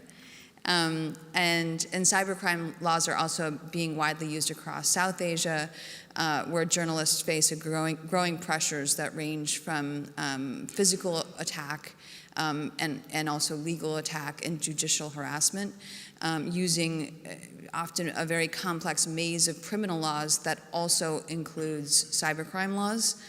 In 2018, Bangladesh passed the Digital Security Act, which makes publishing online content that destroys any communal harmony or creates unrest or disorder published or punishable by at least 10 years in jail. In India, the Cybercrime Law, which is the Information Technology Act, has been deployed by the Modi government to attack and target the media. The IT rules in India are constantly being revised and amended to impose new and more restrictions on content and to give the government more powers to censor online content. In Pakistan, at least 23 journalists have been targeted by the 2016 Cybercrime Act. Many of these have been charged with bringing the armed forces, the judiciary, or the intelligence agency into disrepute. In Nepal, the cybercrimes law has been repeatedly used to prosecute journalists for publishing material that's content to public morality or materials which may spread hate or jealousy against anyone. Unfortunately, this is just a really small snapshot of the problematic cybercrime laws around the world, but the point is to give a sense of how common these laws are and how these laws are scoped to be as wide and as vague as possible. And the use of cybercrime laws is really a sign of a more alarming trend that we're seeing in many parts of the world, which is the weaponization of law to attack and ensnare journalists or so-called lawfare. So I'd like to now open this up to our panelists and to start with Mazikulu. You're the editor-in-chief of the Premium Times in Nigeria, and you also report extensively on human rights and issues of corruption. So welcome, and I wonder if you could first describe, the cybercrime law in Nigeria and give us a sense of its scope and what it prohibits and how it's been applied in Nigeria. Yeah. So, thank you, Hami. The cybercrime law in Nigeria was enacted in 2015, basically to address problems problems regarding a lot of cyber crimes, not necessarily related to journalism.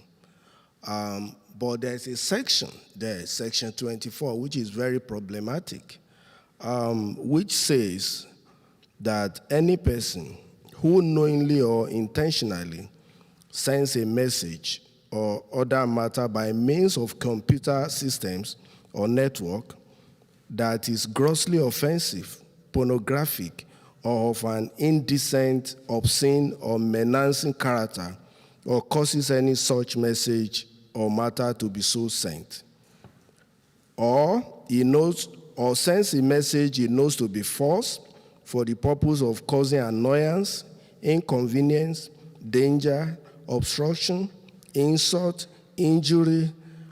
You can go on and on. So if you do any of this, if you intentionally transmit a message across computer to bully, threaten, or harass any person where such communication places another person in fear of death or violence or bodily harm, so you can be sentenced to either, 10 or 5 years imprisonment. That's how serious it is. And as a result of these laws, so many journalists have been arrested and charged using this law. The most prominent is a publisher in the south of Nigeria, Agba Jalingo, who was charged to court and held for 174 days in 2020, just because he reported about corruption concerning a state governor. So after that, so many other people have been arrested. The publisher of Habia Facts in the southeast of Nigeria was also arrested because he reported wrongdoing concerning another state governor. And so now that law has become, initially, government will use criminal defamation and all of that, but now that law is now routinely used to harass journalists. The publisher of Sahara Reporters was recently also charged using the cybercrime law simply because he reported about a Nigerian politician, Ned Nwoko. There was another journalist, Fejiro Olifa, who reported about a bank in Nigeria, and the bank simply reported to the police, and he too was arrested and bundled, put on a plane and taken to Abuja and charged with the cybercrime law. So it's becoming increasingly dangerous for journalists to work in Nigeria because now, of course, if you defame or if you libel someone, it's a civil case. But of course, any offense related to the cybercrime law is criminal. And so anybody can be charged using the cybercrime law now in Nigeria. Thank you. I think I'd like to maybe try to circle back later and talk about the ruling, the ECOWAS ruling that has struck down Article 24 if we have time. But in the meantime, let's move to Aisha Tanzim, Director of the South and Central Asia Division at Voice of America. Thank you for joining us. Can you talk a little bit about what you're seeing regarding the use of cybercrimes across South Asia and how, in your opinion, this is affecting the overall atmosphere for press freedom across the region? Okay, thank you so much for having me. So, in the region that I'm covering, which is South and Central Asia, and including Turkey, which is outside of South and Central Asia, but still part of my region, there is hardly any country which is not tightening its cybercrime laws to use them as a tool for censorship. And this is going across from, and these are already countries where the state of press freedom was bad. So now this online space, so in many countries, Afghanistan, Pakistan, increasingly India, Turkey, where the governments had literally honed the tools of controlling the legacy media, the mainstream media, so well that they could control the narrative there. And they had developed tools they had developed a carrot and stick approach. So the carrot would be, you would get government advertisements, tens of millions of dollars of it, or easy access to licenses, or various things that were financially beneficial. The stick would be a channel would, for example, in Pakistan, mysteriously disappear from the channel lineup, and you lose a lot of ad money. In Turkey, you could get massive fines, like colossal amounts of fines, or a newspaper's distribution would be blocked. Or, for example, in India, a channel was blocked by the Information Ministry for 2 days for doing critical coverage of the police response of mob attacks on Muslims. So you had the carrot and stick approach, and you had the legacy media controlled. And then came this online space where the journalists and activists and ordinary citizens could now go and criticize you, including from outside the country. So now you needed to close the space, and countries are doing it in multiple ways. So only last month, India has introduced that it's launching a state-run fact-checking unit that will have sweeping powers. So anything that's posted online about the workings of the government or a government department, this fact-checking unit could say that the information is false or fake or misleading. And what is interesting is their defense of this. So the Indian IT minister wrote a column in which he said that since only government had access to government data, therefore it was impossible for an outside entity to fact-check government. So therefore, according to the Editors Guild of India, the government has given itself absolute power to police itself, and taken that away from journalists and others. Similarly, with Turkey, we saw during the earthquake when criticism started mounting on the slow response, the government's slow response for the earthquake survivors, they blocked Twitter, completely shut it down for, I think, 12 hours or more.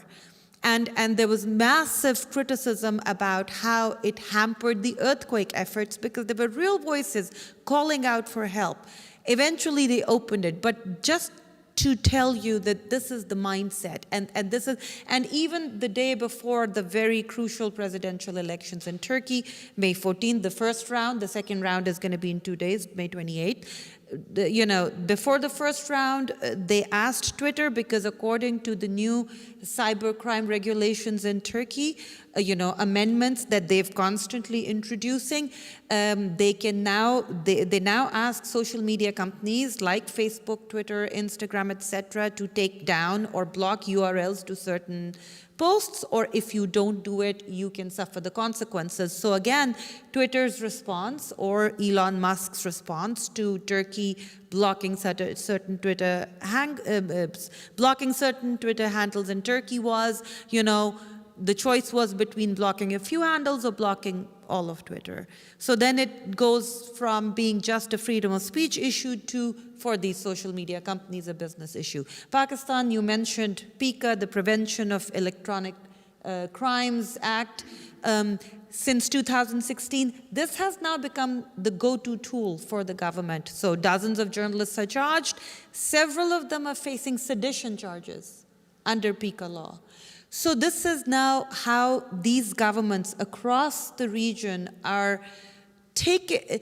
So this is not new. Censorship is not new. This is just the latest space that had opened up after the governments had closed down the previous spaces that they could control. So now they're going after this space that had opened up, that allowed so what was happening, for example, in Pakistan was every journalist that was forced out of his or her job, mysteriously forced out because of pressure, backdoor pressure from the government, would then open a YouTube channel.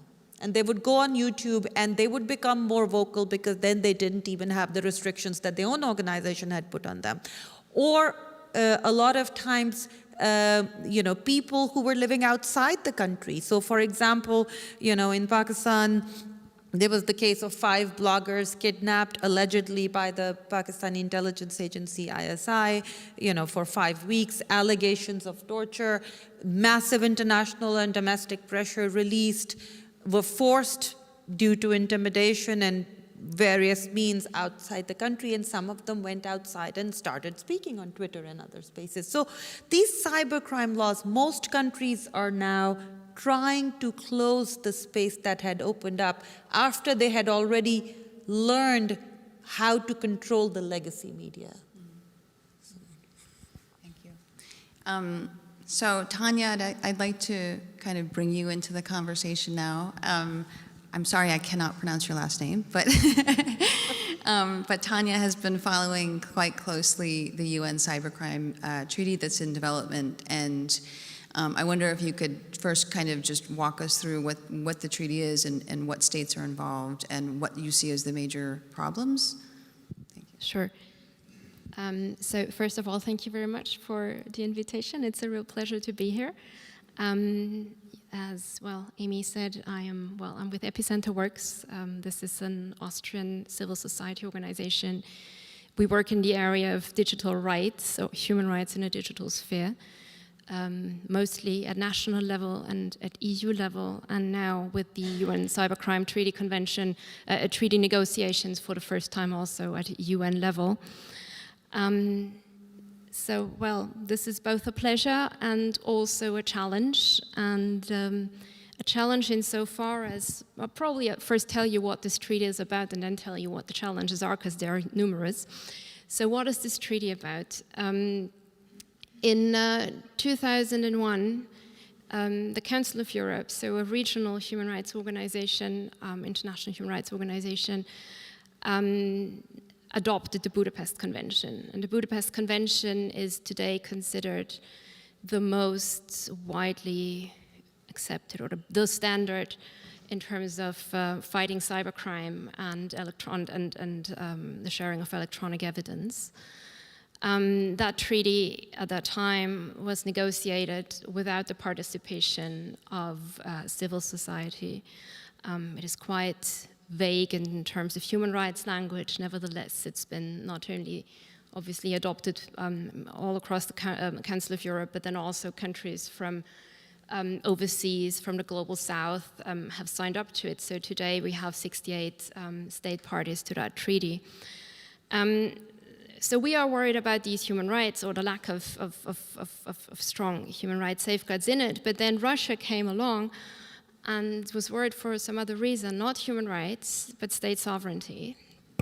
And in 2017, brought about the idea of initiating a new UN, at this time UN level, negotiation for a global cybercrime treaty.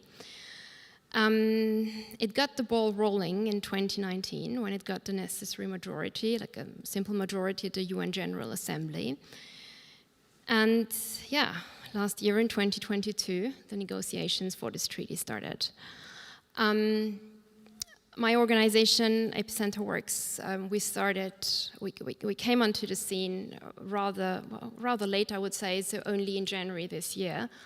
For the fourth round of negotiations. And what we found was a document, a negotiation document that kind of read like a Christmas wish list. So not only were the most the most accepted, or were most of the provisions of the Budapest Conventions involved, but it went far beyond that. So we then saw that not only core cybercrimes would be criminalized if that draft treaty were adopted, but a lot of content-related crimes as well. And very often we would find vague and overbroad language. So for example, there is a crime involved that is called the incitement to subversive or armed conflicts, or extremism-related offenses, or terrorism-related offenses. And what is really worrying about that is that there is nothing like an internationally recognized definition of subversion, for example, or terrorism or extremism. So that kind of would open up the floodgates for prosecution of each and every one, for example, as you're here at Free Media, for example. But not only that, human rights defenders or security researchers, people who very often, or in most cases I'd say, work with good faith and might just be critical of their governments, for example. So the scope is one issue. We can go into that a bit later, I would say. But maybe even when it comes to the traditional or to the classical cybercrimes that are suggested or are proposed in the current treaty, such as, for example, the illegal access to a computer system, or the illegal interception of computer data or interference with computer data, just very typical, as we would call it, cyber-dependent crimes, so crimes that require a computer system in order to be committed, or that target a computer system. We see that the way these provisions are formulated would still be uncertain, would still be, I'd say, dangerous, also for people like you, for journalists, in the way that they only require intent. So when an investigative journalist, tries to, investigate security issues in the computer system, for example, then obviously there is an intent, but it's not a criminal intent, it's not a malicious intent, it's not an intent to cause harm. So the level of intent that we currently see included in the draft treaty is not sufficiently high for us, and that would risk punishing or penalizing people acting in good faith, journalists, human rights activists, people carrying out penetration tests, security researchers, for example. Not only is the criminalization a problem, but then also obviously the treaty provides for very intrusive prosecutorial powers.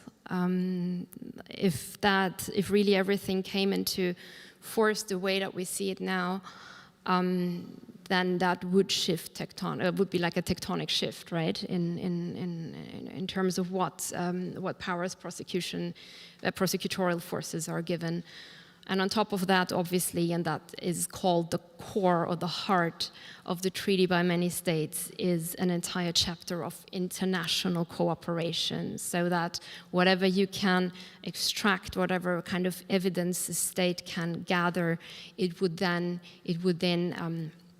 be allowed, it would then be even obliged to share with other countries. But I leave it at that because I don't want to get too technical now. No, I have a quick question about that. So in its current form, and we know that it's still in development, but in its current form, does that mean that a government could, in essence, do real-time surveillance, for instance, of one of its citizens in another country? Yes, real-time surveillance is... Or some other kind of surveillance. Oh, yeah, well, we have a lot of things, and a lot of powers. So real-time surveillance, for example, would be one of the powers that would be granted, yes. But again, I mean, we hope that not everything that is on the table right now will come into force. However, the problem is, and you asked me about the state of the treaty, and maybe I'll say a couple of words about that now. We are at a critical stage of the negotiation of the treaty. And that means we've had a round of negotiations in January and a second round of negotiations now in April, both here in Vienna, where states table a lot of amendments, wishes, yet more wishes of what they would like to see or not see in this treaty. Luckily, also, Epicenter Works and a bunch of other organizations who teamed up for this convention project were able to bring our own concerns and table our own suggestions and highlight, flag some really problematic points like the ones I just mentioned in the beginning. The next month is going to be critical, and we know that these treaty negotiations haven't received a lot of media coverage, so I'm also calling upon you guys out there in the public.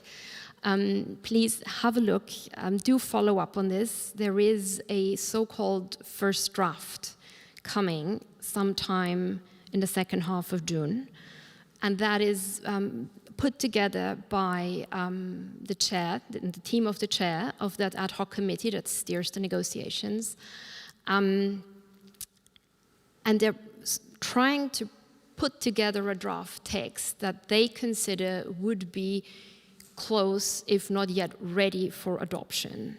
So those clauses, those provisions that they see would garner majority. There is going to be another round of negotiations in New York in August, where this, final draft then will be discussed in more detail.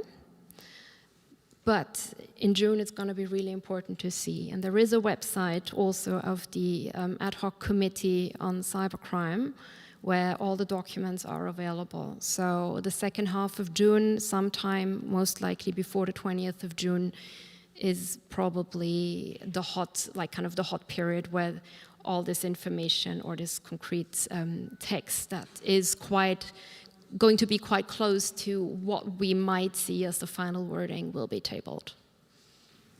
Thank you. So I can open it up pretty soon to questions, but I also want to circle back and ask both of you how, given what you've heard about this, about this upcoming treaty, what do you think? How would this affect the environment in South Asia, and how would this affect the press freedom if there were to be, this global treaty that contains many of the same problematic provisions about cybercrime? So in its current form, it would be extremely worrying for journalists in South Asia and all over the world. And there are a lot of unknowns about this. My biggest concern for this would be that what I find, not just in South Asia, but in most regions of the world, wherever there are oppressive regimes or wherever there are violations of human rights, the local human rights activists or freedom of speech activists usually refer to international law, international norms, and try to hold the local governments accountable to that. So, for example, they would always refer to our government's action is against the Geneva Convention, or our government's action is against, the international free speech norms, etc. But if there is an international treaty like that, which kind of like curbs rights or freedom of speech, be it online speech, that will have a direct impact on the ability of local activists to ask for more protections. And I see ripple effects going all the way down to all countries in the world. So I would be very worried about that. My other concern about that would be, and that's also a question for you, Tanya, because I don't know, and you're following it very closely, is a lot of times what we see, because of this online space being beyond boundaries, that when government silences its critics within a geographical location, their supporters or other critics, and sometimes the same critics, as we saw in the case of many people who were forced to leave the country or flee the country, they went outside and continued their criticism of the regime, be it Afghanistan and the Taliban, be it Pakistan and the military and intelligence agencies, be it India, be it Turkey. People go outside the country and criticize. Could this treaty have an impact on the ability of critics of a government to sit outside the country and criticize? Well, a comment on both parts of your statement. Well, the first, yes, it is worrying because the treaty, at least on the outset, aims to set a global standard to fight cybercrime. Yet it could very easily undermine our privacy and lower international human rights standards. So there is a real danger there. And I understand that it's very technical to follow and maybe not, maybe difficult for people who don't have a legal background to follow these negotiations closely, but these are real-life cases. I mean, this has real-life impacts, and it's very, very important that these negotiations are followed closely because of what's at stake. As for the second part and the potential impact it could have on critical journalists, human rights activists outside the country, so the diaspora, that again depends a lot on what the final draft will look like. Right now, in the draft treaty, the article on jurisdiction is very controversial, it's very broad, and it could cover it. Having said that, there's been a lot of diverging views also from states. That is why this article has been taken out from the plenary session and is negotiated in a small group just dedicated to it and to try to find consensus on it. Unfortunately, civil society is not allowed in these negotiations, so these are behind closed doors. We tried to get information, but we weren't able, for example, to provide our views on this particular article. May I ask a follow-up question, just very quickly, just to get into the weeds? If, let's say, I'm a journalist or an activist in country A, and I move out of the country and continue to criticize the regime, and in the current form, what could that regime do to me or against me or my... I mean, the question again is what the final draft will look like. So we have to be very careful with that. Only then will we know what and who will be covered, because this again is an issue. This has been one of the points that have been raised that would be overly broad. We hope that the jurisdiction article will be very narrow.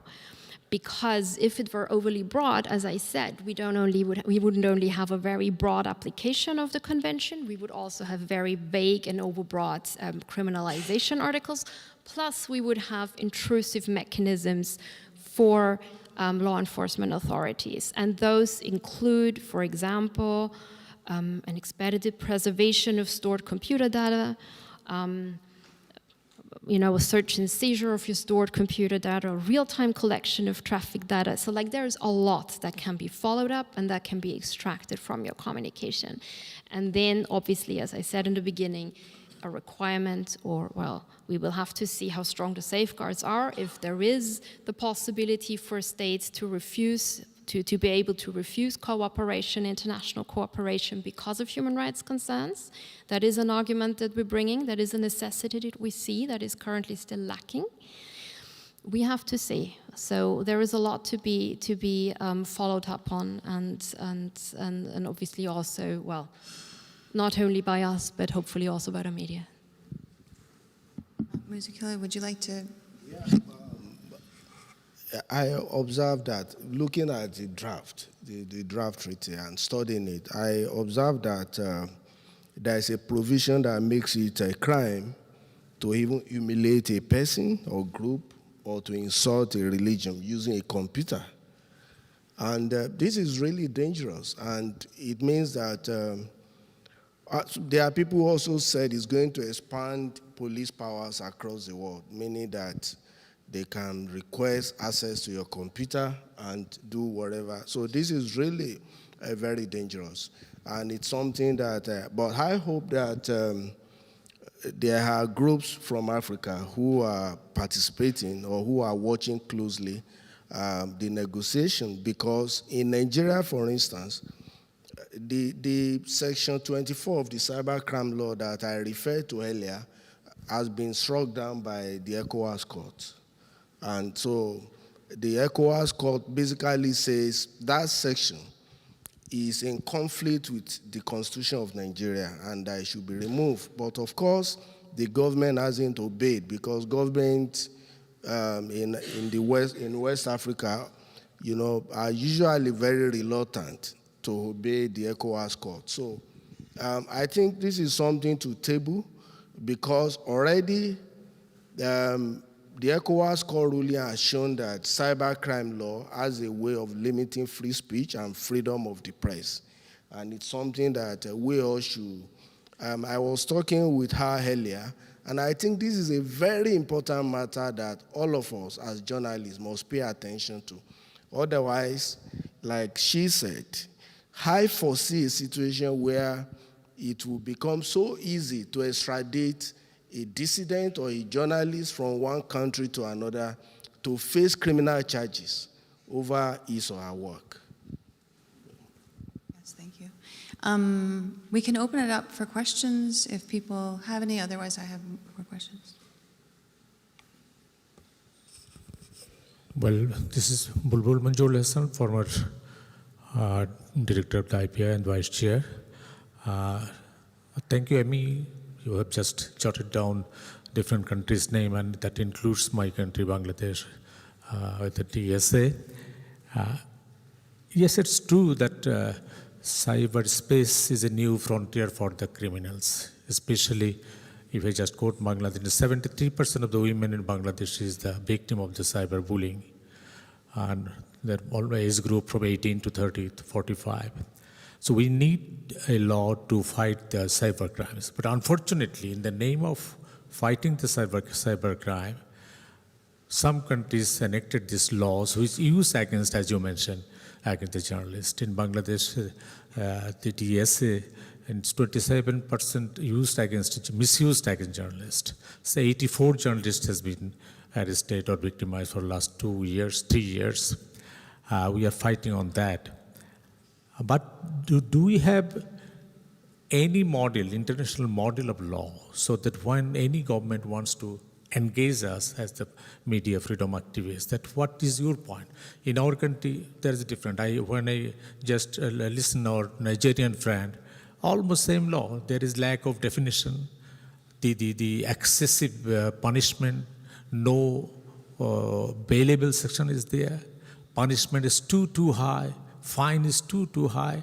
So May I suggest that like organization like the IPI or the media freedom organizations can sit together, analyze the law in different countries, and discuss with the UN system and to set up the certain standards so that I can say that, well, if this law you enacted in Bangladesh or Pakistan, this is the international standard, then we can discuss. So it's my humble suggestion that from your listed countries' experience, can we move forward on that? Thank you very much.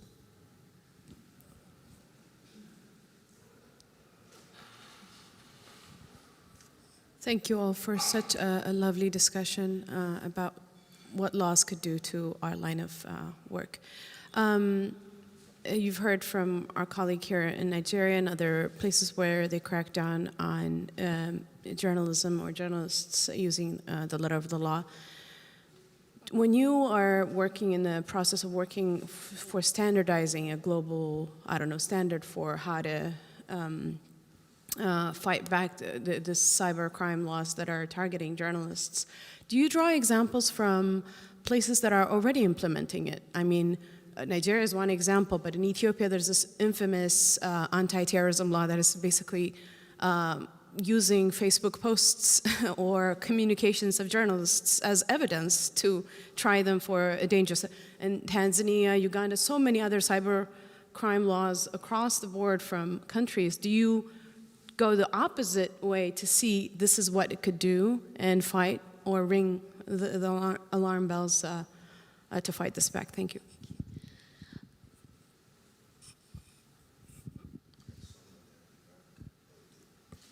Shall I answer first, or okay? Well, I come back to your question maybe directly. We are, as I said before, we are in a larger coalition with civil society organizations from around the world. So they are like EFF, for example, or Privacy International, or Article 19, Access Now. We have a lot of like Latin American organizations on board, like Derechos Digitales, and many, many others. And we see that the interest really is growing, and literally from all over the world. So obviously, yes, when we prepare for the sessions, we do obviously bring together the knowledge that we have each from our regions and see what works. So what really is a bad example.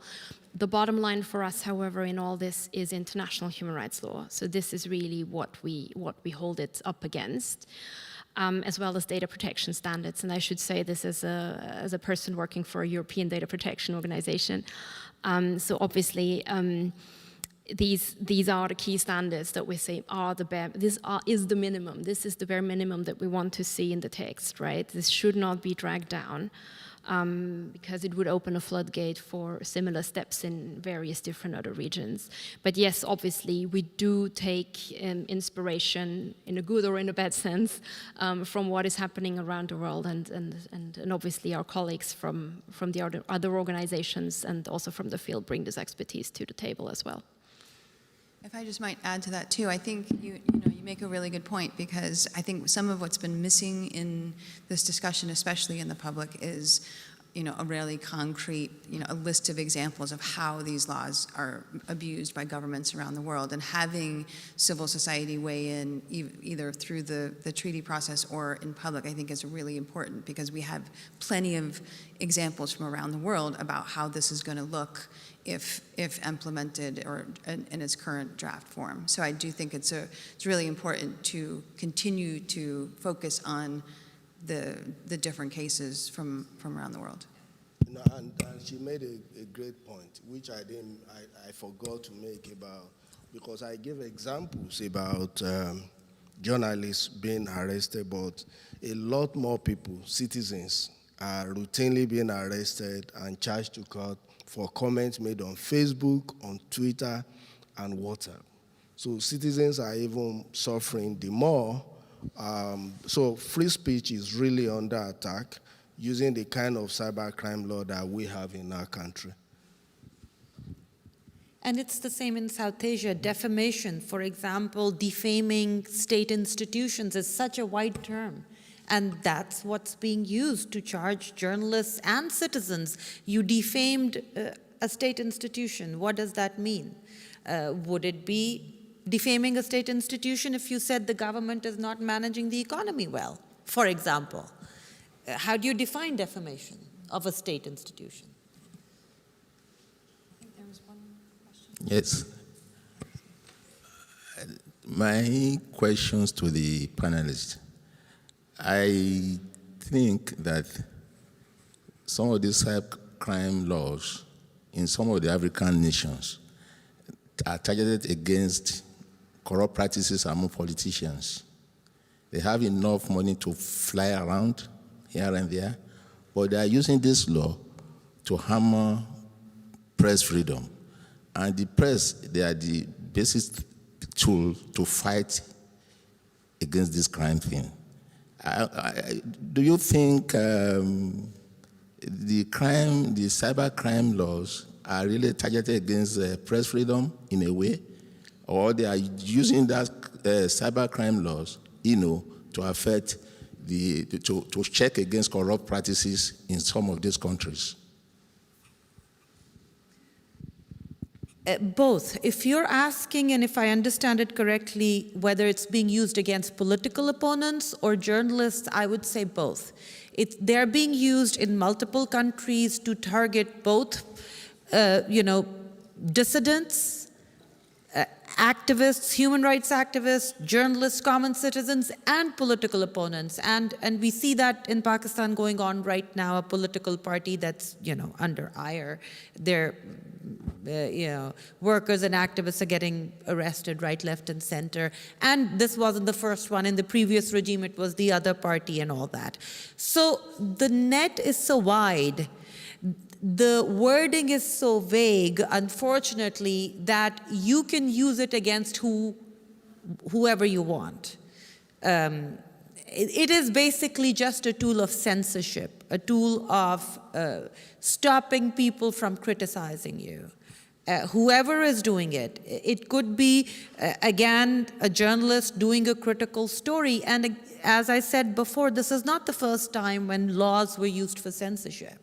I mean, we've seen that in Pakistan, we've seen that in India. A journalist doing a critical story about COVID was charged under a law. It wasn't a cybercrime law, it was a different law. But then in Pakistan, cybercrime law and other laws have been used against journalists, and they've been used against politicians. Recently, multiple members of a particular political party. Basically, it's just a tool of censorship. That is not to say, as you pointed out, that real crime is not happening online. Incitement to violence is happening online.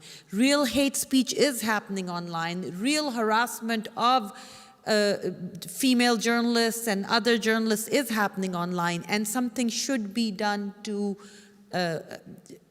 stop it. But just like ordinary laws, where we need to make the terms really well defined so that they cannot be misused, I think we need to do the same with the cyber laws.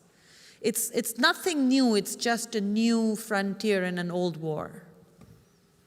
No, but I think the ECOWAS Court, in the case of Nigeria, for instance, the ECOWAS Court, the cyber law that Nigeria has is not bad, but Section 24 is just unnecessary. There are other laws that can be used to address issue of fake news, terrorism, and a lot of other things. But I was speaking to her earlier. Do we really need the cybercrime treaty? It will do more harm to the world than good. Countries already have their laws, various laws. Why don't we stop at that? And then we continue to struggle with those local laws, challenge them in court. But once there is a treaty now, then there is a precedence, even from local jurisdictions, to say there is a global treaty. And then when you challenge these laws in your own jurisdiction, it becomes problematic. I don't understand the negotiation. I would say that we don't even need a treaty, if you ask me. If I may come in here, yes, we've had these discussions too, and share the question, do we actually need this treaty? So we are very critical of the negotiation per se. As I said in the beginning, there already is a treaty that many countries from outside Europe has signed up to. having another treaty risks legal insecurity as well. I said it's very broad, it's supposed to be very broad. And one thing that I haven't mentioned yet, for example, that it also includes offenses that, and they are grave offenses and definitely need to be tackled, but everything, like a lot of offenses, for example, that have to do with online exploitation of children, sexual exploitation of children, or child pornography, as the old term was, right? The question is then, is this treaty really the adequate place for all these crimes? Or don't we have international documents, international treaties that would be better suited to deal with these offenses? And a multiplication of legal documents, as I said, also risks legal uncertainty. I just want to point out one more thing. You need to also keep in mind the self-censorship that'll come into play if you make these cybercrime laws, and it does come into play not on an individual level, but on a commercial level. So, for example, for any social media company, India is a humongous market. So I was just reading this, and I'll read it out, a government press release on this fact-checking unit. The amended rules now also make it obligatory on the intermediaries, and that would include Facebook, Twitter, Instagram, etc., to not to publish, share, or host fake, false, or misleading information in respect of any business of the central government. And again, so basically, if you have 1 billion users, like Facebook does around the world, now they've made it Facebook's responsibility, or if Facebook has tens of millions of users or hundreds of millions of users in India, they've now made it Facebook's responsibility that none of their users put anything online on Facebook that the Indian government-run fact-checking unit finds as false. So think about the commercial business angle of it. Which company would take the risk of losing millions or possibly billions of dollars, or would they not err on the side of censorship rather than saying, okay, go write whatever? So there's that angle as well. I just wanted to circle back to the question of the why on the treaty, because I think it's a really important one. And from my understanding, most cybersecurity experts are confused as to why there is a global treaty that was introduced, and really question both the need for it and the whole process. So, and there is an existing protocols in place, correct? We have the Budapest Convention. So there is a model for cybersecurity, and it's, in my understanding, you can correct me if I'm wrong, is that it doesn't contain very much content-related rules except for copyright and child sexual abuse imagery, which everybody in the world agrees should be removed, and it is a punishable offense. So, but this treaty goes far beyond that by pulling in a bunch of content-related provisions that are quite questionable. And yeah, so is that a correct? Yes, I think you could sum it up like that. We've seen even more wishes being brought to the table. Things like, it's already been mentioned, religious offenses, or as well as the punishment of the dissemination of false news or fake information. If I remember correctly, I think this was brought up by the People's Republic of China. So, I mean, there's a lot being brought forward still. The question of why we have this treaty, I mean, I said that this was a political wish by one country, and then managed to garner a certain, support.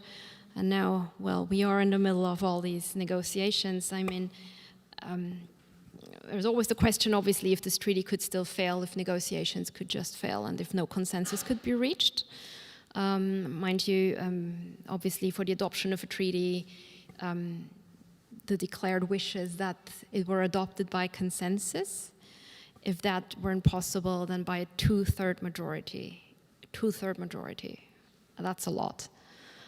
We see now, if you have a look at the website and you would see the draft treaty, there's a lot of red lines going down. So you have a lot of wishes or kind of amendments by the states. And you see two camps, if you will. So the ones that say, for example, with human rights, we want them all out or keep them to a bare minimum of what's necessary.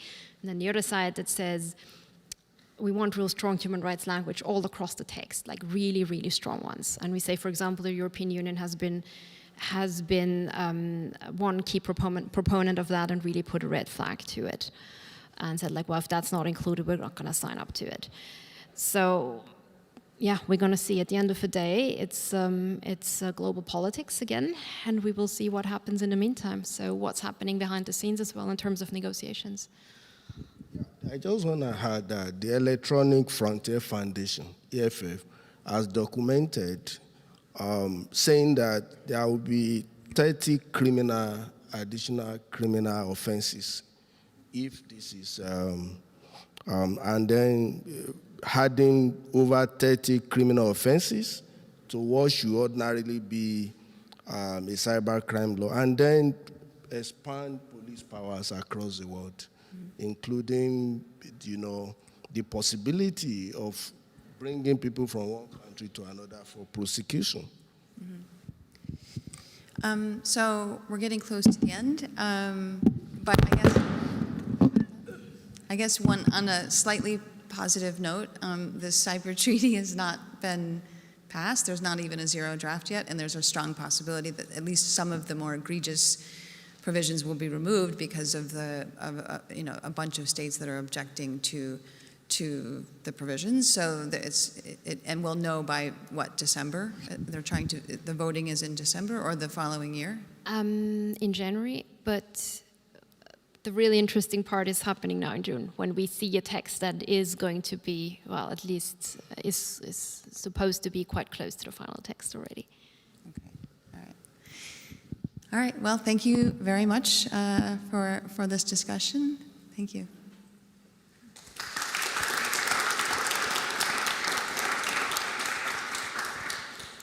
Thank you very much, Amy, for moderating this discussion, and of course to our panelists for all the key contributions. And I hope that we can continue also the conversation and influencing also the discussions at global level around this UN Cybercrime Treaty. Now we have one last session also to go, but for this room we are done. Panelists, please feel free to take your seats. So we are moving now to the next room, Arena 21, where we have our final session of the day under the title, What's Next for Journalism? Thank you.